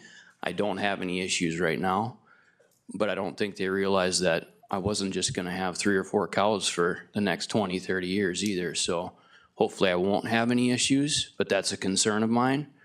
The other thing you need to look at is the rural economy. Just like the last 2 mentioned, it's really difficult to start farming. I can't make ends meet just farming alone. I have to have a full-time job besides. And it's really difficult. And when you start getting people coming in building very expensive houses on smaller acreages. And then, of course, that neighbor doesn't want to be right next to the other one, so you got 2.5 acre lot here, 5 acre lot there, and whatever. And maybe some farmers trying to make ends meet selling lots off too, but that makes it that much more difficult for the next farmer to farm, because they've got neighbors all around them. And then I want to go buy a piece of land. Now all of a sudden my tax values are higher, land values are higher, land prices are high enough that you can't even pencil it out economically to farm. So if you want Todd County to remain economically viable for farming, you really need to consider your land use and zoning laws and how you permit those and how many small lots you're gonna allow on rural areas. I'm not saying people can't live in the country that aren't farming, but if you're gonna do that, you should abide by, you know, the rules of ag. I mean, they shouldn't have a complaint, in my opinion. Otherwise, we're not gonna have a rural economy in Todd County that's agriculture. It's just getting very difficult already. So we need to consider that. It's a bigger picture. And you consider there's broadband and internet, people are loving that. They're gonna come out here with their $300,000-$400,000 a year salaries, and they can work from home, and you're gonna see a lot more of that. And maybe the commissioners are gonna look at them and be like, ooh, more tax base. But long-term, there's gonna be other effects. So you need to consider those other effects, because agriculture is a big economic driver too. And we're getting more people on this planet, and food is not gonna get cheaper. Water is gonna get more scarce. Resources are gonna be more scarce. And if you have, not against big farms, but do you want 10 huge farms?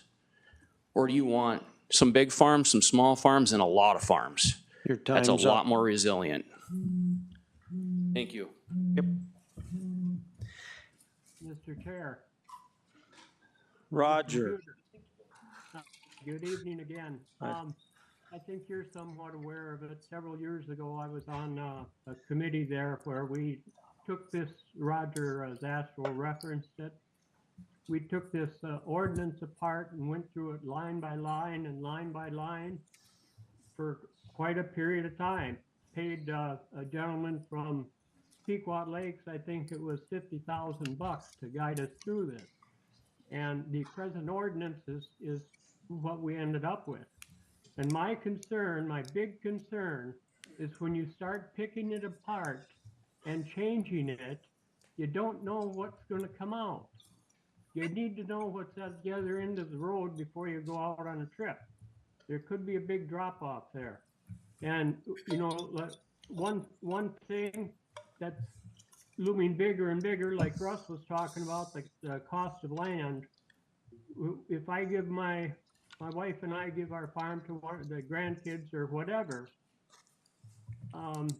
they cannot pasture beef cows on this farm as it is and feed them from that land. This sand, it probably should go to the DNR, who knows, but you need 5 or 6 acres to feed a beef cow. You got to pay $2,000 for an acre of land. You're looking at a $12,000 investment to feed a beef cow.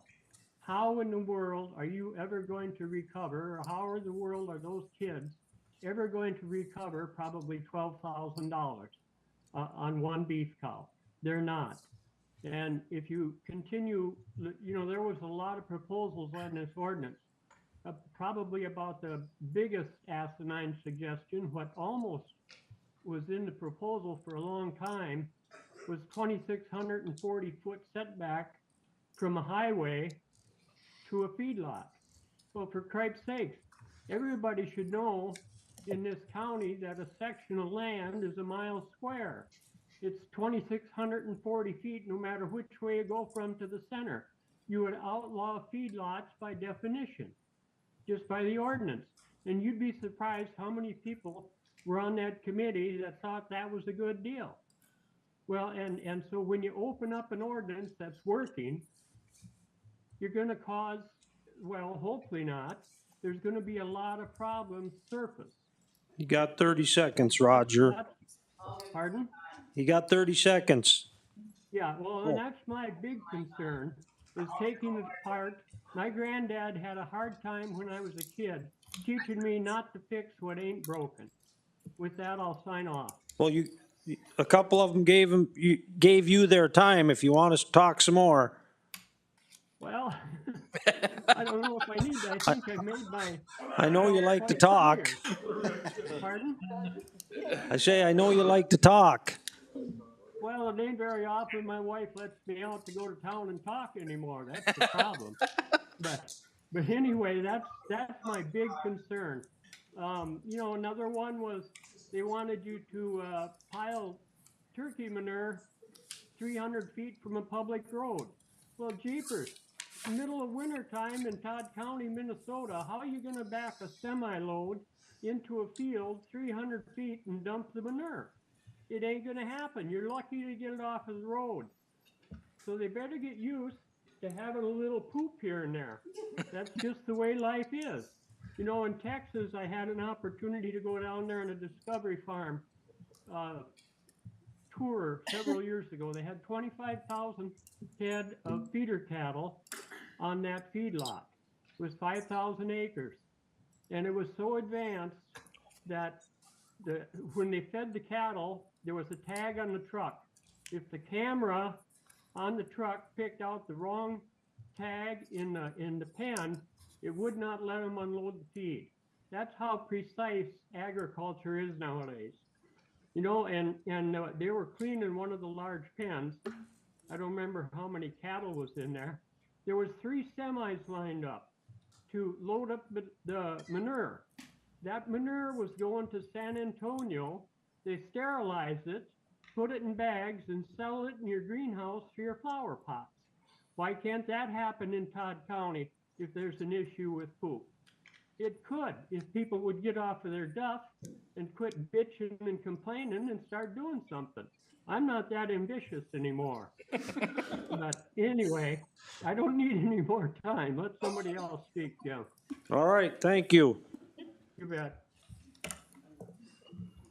Somebody give me more time. Let me mute him quick. Huh? Let me mute him quick. Okay. Go ahead. All right, Scott Moss, east of Osakis. I recently purchased my grandpa's farm after he passed away. It's a 200-acre plot. I found out now that 2004, I mean, my grandpa was 90 years old. They cut his land in half, so half of it's residential, I mean, over half it's residential, and a small portion of it is agriculture, which now I see here there's ordinance that does not allow animal livestock in residential zones, which is confusing me because he's always been able to get feedlot permits and done.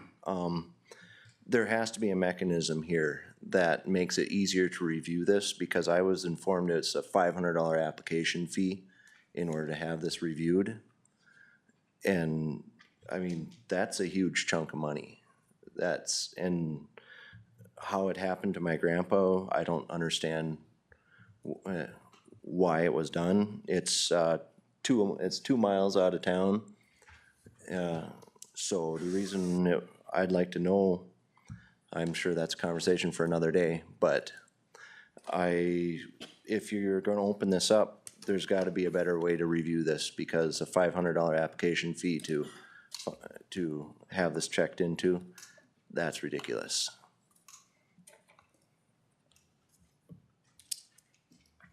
Should I answer that? Yeah, go ahead. So to answer to you, I'd have to look at your exact scenario to fully understand or answer the scenario. So that's why I gave you my card. If it's an existing feedlot, then we'd look at that as an existing legal nonconformity. You don't meet the rule today, but that doesn't make it illegal. Right. So I'd have to look at the scenario to fully answer your question. Okay. So give me a call. We'll have All right. a conversation. All right. Thank you.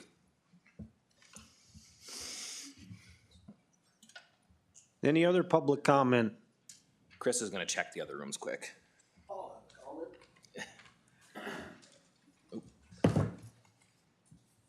All right. My name is Brad Thielen. I operate Long Prairie Livestock in Long Prairie, Minnesota.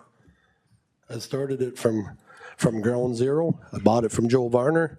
They're getting about 50 head a week. We're up to about 1,000 head a week now in Todd County, okay? I don't understand and I don't get it. Why, like my dad said in 1996, he passed away.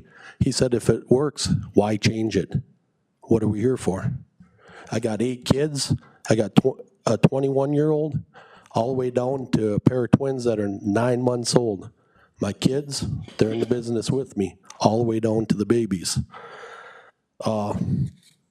Like Corey said, there's no chance for anybody to step up for their kids to get into business because of the inflation, the interest rates, everything above. So I guess my thing is, like I said before, why are we here? Good question.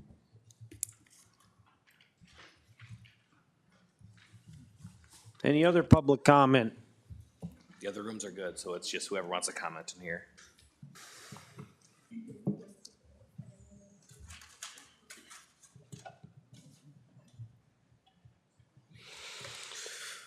My name's Sean Hollerman. I live out by Long Lake in Swan. We got a feedlot by Long Lake and a feedlot by Swan Lake. I understand the reason why these concerns are coming, because we get lots of complaints from lake people, other things. It's an ongoing thing, it never ends. Anybody that works with soil and water knows it's already going on. Most of them people I call we're trying to, these ordinances that you guys are looking at, we're trying to please unpleasable people. And no matter how many ordinances we would put in, it makes it more work for us, more restrictions against us, when we can do things, what we can do. And we're not gonna accomplish much because they're not gonna quit complaining. They're still unpleasable people. And I just don't see more changes and more regulations to an already unstable economy can make good for anybody. Thank you. Any other public comment?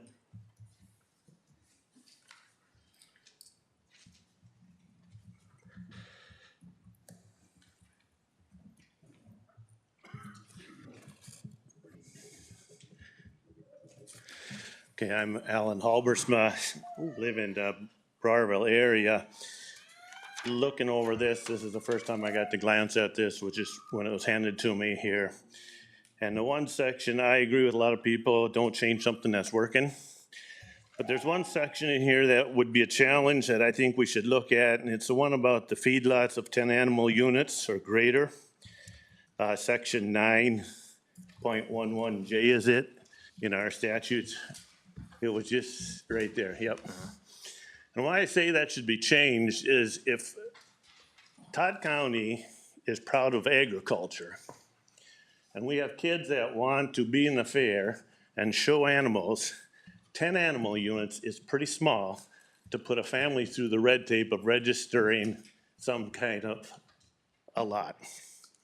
I've had kids, I've had them in the fair. If my grandkids ever get to, I hear other families of 8 kids can't even have a horse and a cow, or your feedlot is too small. And if the state is at 50, I think we have pushed that too low. I think that should be raised up closer to that 25 units. So that a family, these ones that are moving out in the country and they want to get their kids involved in it, they want to get them exposed, they can have a few animals out there. They're not going to harm the environment with 25 units. You know, if they have a 40 to 160 acre chunk there. And I would challenge the board to look at raising that when they're up.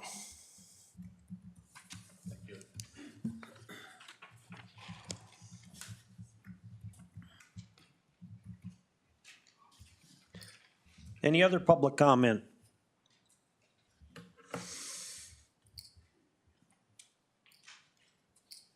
Any other public comment?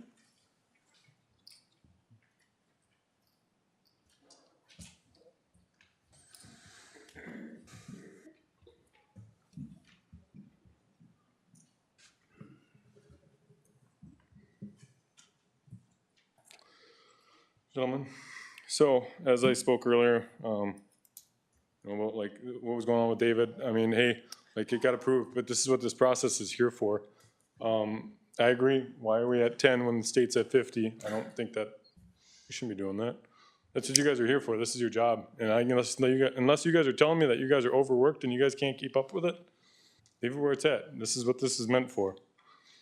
I don't know why we're looking at moving it, and if you guys do decide to go ahead and do that, I agree with David's comment of, you better start talking to these other counties and making sure that it isn't a burden on the county when you guys do decide to do this.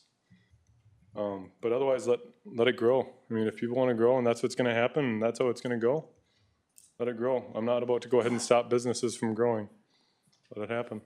So, thank you, gentlemen.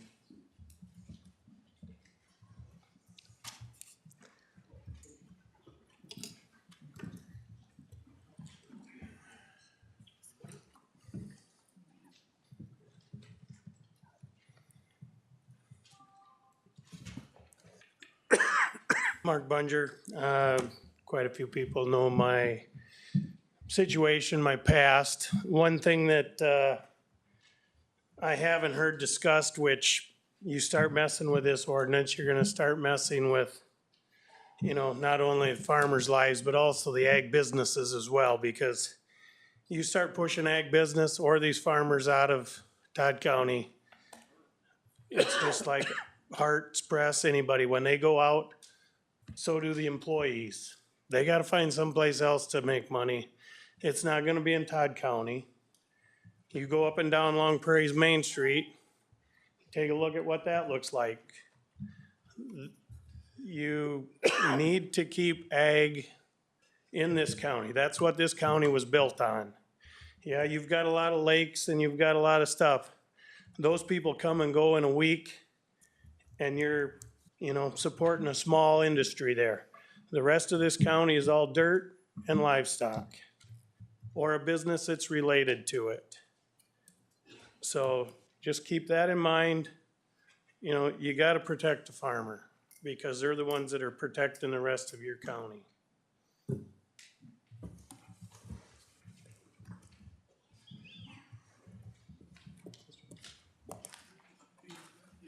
Don't worry, Jim, I'm gonna use Amy's minutes. That's good. Is that okay?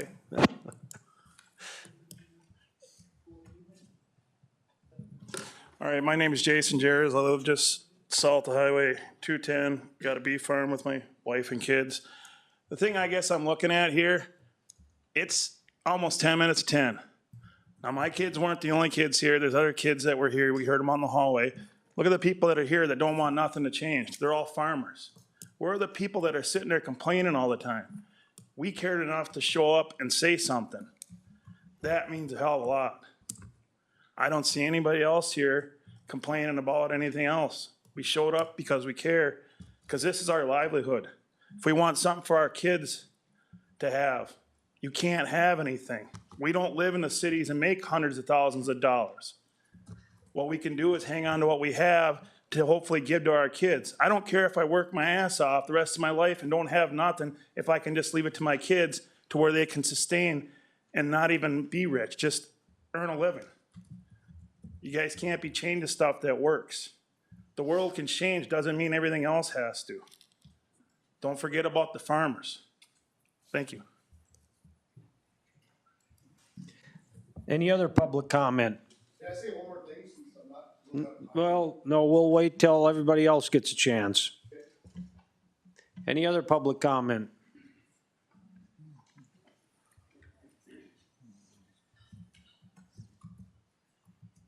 Any other public comment?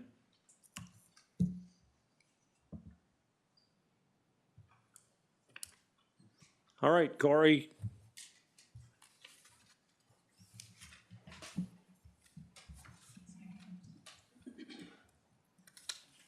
Sorry, just a brief thing. I'm here in Todd County because, like the northern part of the state, the dairies and stuff, the production is, you know, the beef cows and stuff, I think probably do okay up there, you know, but, dairies, the trucking, they just don't want to come get it. To go get 3-4 farms, the trucking is just outrageous. It's hard. You go farther south, the property taxes, value, land values, I mean, it's kind of hard to go that far south. Being right off Highway 71 for my Eagle Bend farm, I'm within 5 miles. It's awesome. They don't buck me on the trucking. Being right here in Browerville, right up a half mile off 71. My milk gets sold through First District in Litchfield, Minnesota, through the milk exchange. It actually goes to Bongards in Perham. So it saves on trucking, saves on expense. It gets us that cheaper product that gets a cheaper outcome. That's why I'm here in Todd County, in where I'm at. And I was able to start what I did. I was given some lenience through the milk company. Everybody's probably heard it's hard to get on. It's hard to get a market. I have an exceptional product. I have a good product, and I have a good location. It made a difference. That's why we're here.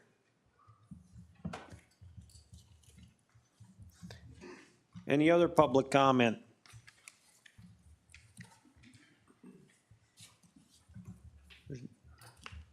Nobody out there? Okay, go ahead. It's a question, not so much a comment. What happens to this next? Because I have something brewing in my mind, but I don't know that it applies here, nor do I really want to say anything and make myself look stupid first. So is there another opportunity to address this? Sure. I can talk a little bit more about that if that's okay with you. Did you have something to say first, Roger? Okay. So nothing's been drafted yet, and I work at the direction of the Planning Commission, who's working on behalf of the commissioners. So what's next is giving some direction to myself to develop or not do anything, or whatever the direction is from the Planning Commission. I suspect there's lots of thoughts that go into this, and there will be no decision tonight. So that's my last slide, is talking about the next meeting and stuff and when that'll be. But there is a variety of things or multitude of options that could happen. Sure.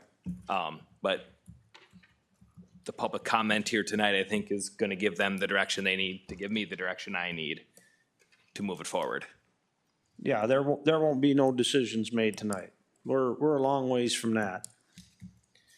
Okay, so if I find a thought in something that I feel like should be changed, I can still throw it in there at some point?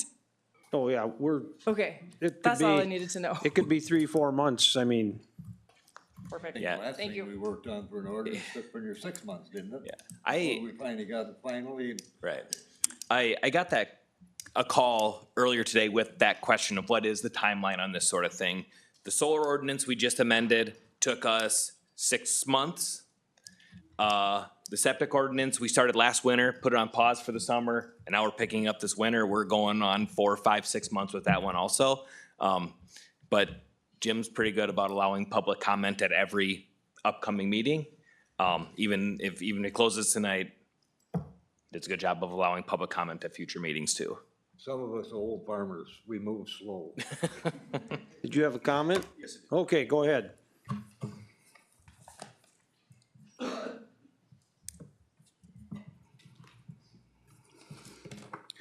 I'm Darren Heldman, and I live closer to Staples here, Browerville, Staples area.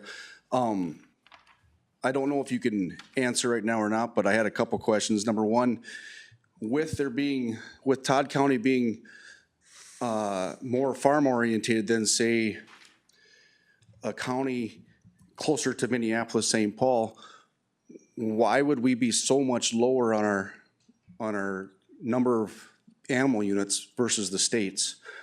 That's number one.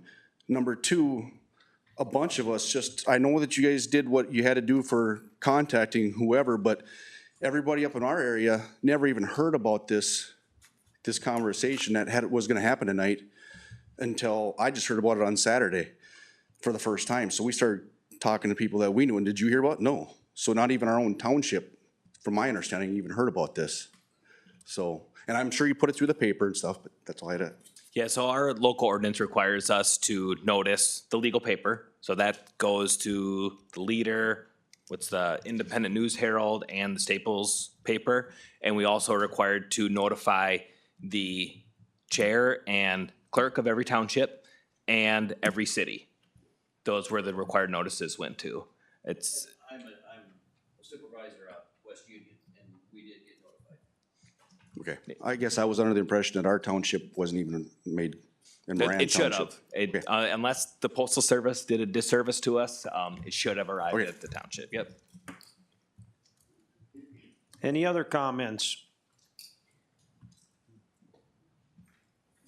No, Dan? Is it okay if I come talk? Because one of my farms is a fence line across Todd County, so I'm kind of got it both going. But I'm from Verndale, and I heard about this down at the sale barn in Motley. And some of these guys back here brought it up, but being they're afraid to come up, I'll say it.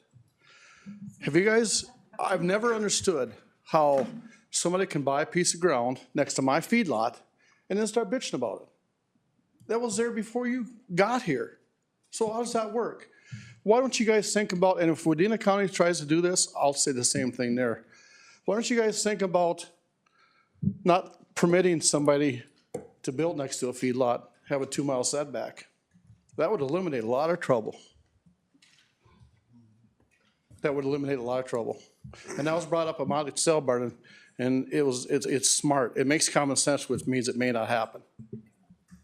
But why are you letting somebody come build a house or whatever next to a farm or a feedlot, and then they can complain because it smells, and then we're having all this trouble trying to keep your feedlot going, or a dairy or whatever. Don't give them a permit. You got to be over 2 miles away from this farm. That's what I got. Any other comments?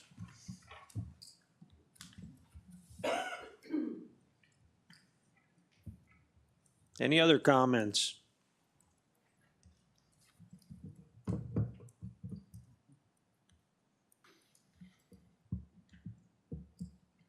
Give one more chance.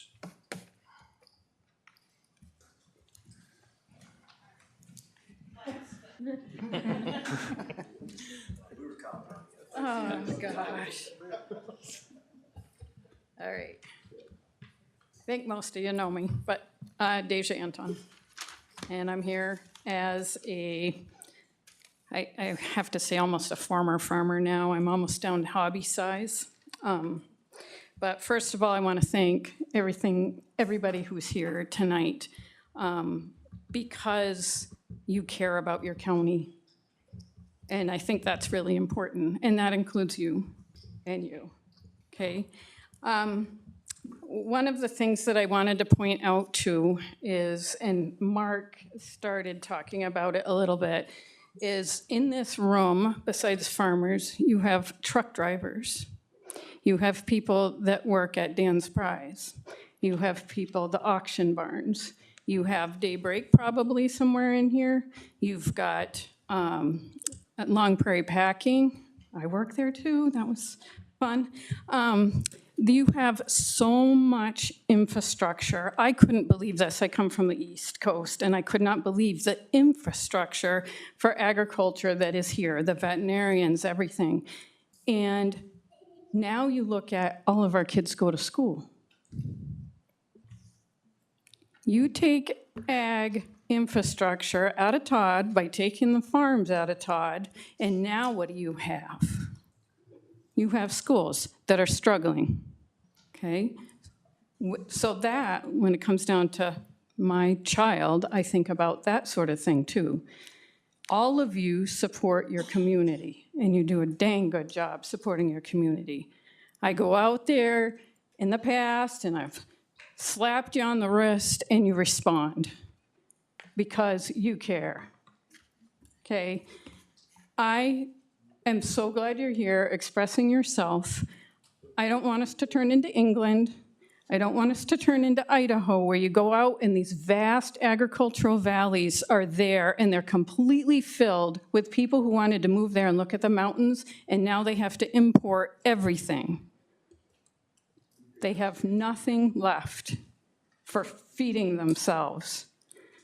So, in my opinion, and that as a citizen, not as an employee, as a citizen, I really think that looking at agriculture as the asset that it is, that you're dang right, we're good for rocks and cows. That's what we're good for, and we're gonna keep doing it, and I just appreciate it, you guys. I just really appreciate it. So.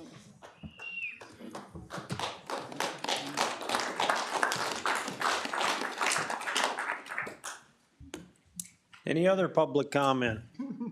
Well, just, When I was, David Tomsky again, when I was working with Stearns County on their committee, when they did this, we had similar conversations. And then we migrated to, what the prior gentleman before Deja brought up, is like all these people coming around the local farms, and then they complicate farming, as we've done it before. One thing that you might want to consider, if you're going to continue this, is consider your zoning for residential in rural areas. Like, is it an A20, an A40? Because Stearns County has addressed that, and that would be another column that I would do here if I was comparing to what other people are doing. Okay, what other counties have done. any other comments?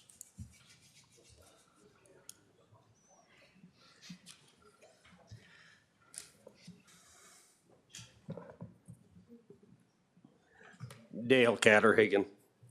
I just couldn't get by without saying something. I got a little California story. Just the other day I read Sonoma County, California. They're trying to outlaw all the livestock, 100%. It was on the ballot in the past, a couple years ago. It failed by 2,000 votes. It's gonna be on the ballot again. Want to outlaw all livestock in Sonoma County, California. You know, we live in Minnesota. Sometimes I think we live in Minnefornia. Be careful what you ask for. What happens if there's no livestock in Todd County? Can we do it? I don't know. I don't think it's going to be a good plan.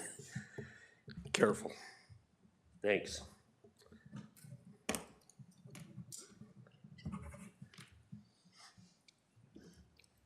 Any other comments? I'll make a comment on Mr. Catterhagen there. I've been reading in the farm papers about that. And one of the headings in the one article I read, don't think it can't come to Minnesota. Think it can't come here.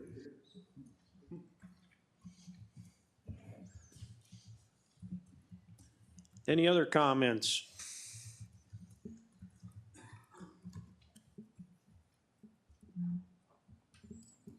Any other comments?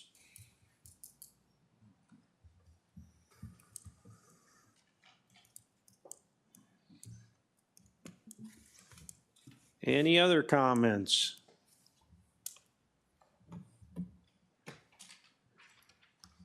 If there's no more comments, public comment period is closed. We'll open it up for board discussion. Or do we want to table it for now and go to next month? I would move to table this for at least a month. I will second that. All right, we got a motion by Ken and a second by Roger to table this. Think about it. And look at it again next month. All in favor signify by saying aye. Aye. All opposed, same sign. Can I just insert a couple comments there? I think there's an opportunity here from the comments tonight to look at opportunities for creating some sort of public task force, get commissioners, planning commission, people here tonight involved. I don't know that for sure. I think there's conversations to have with commissioners about how far this is gonna go. But I won't hold anybody anymore. Next meeting, February 1st, 6 p.m. in this same room. If you have questions, that's our office line right there, 4420. But thank you for your Next participation. meeting, is something gonna get voted on, or we all come down here and say our guts There out won't again? be and do- nothing do a on- bid? So again, following that process, it has to have a recommendation from this board first before the commissioners can adopt anything. So everything happens at this board. So February 1st, 6 p.m.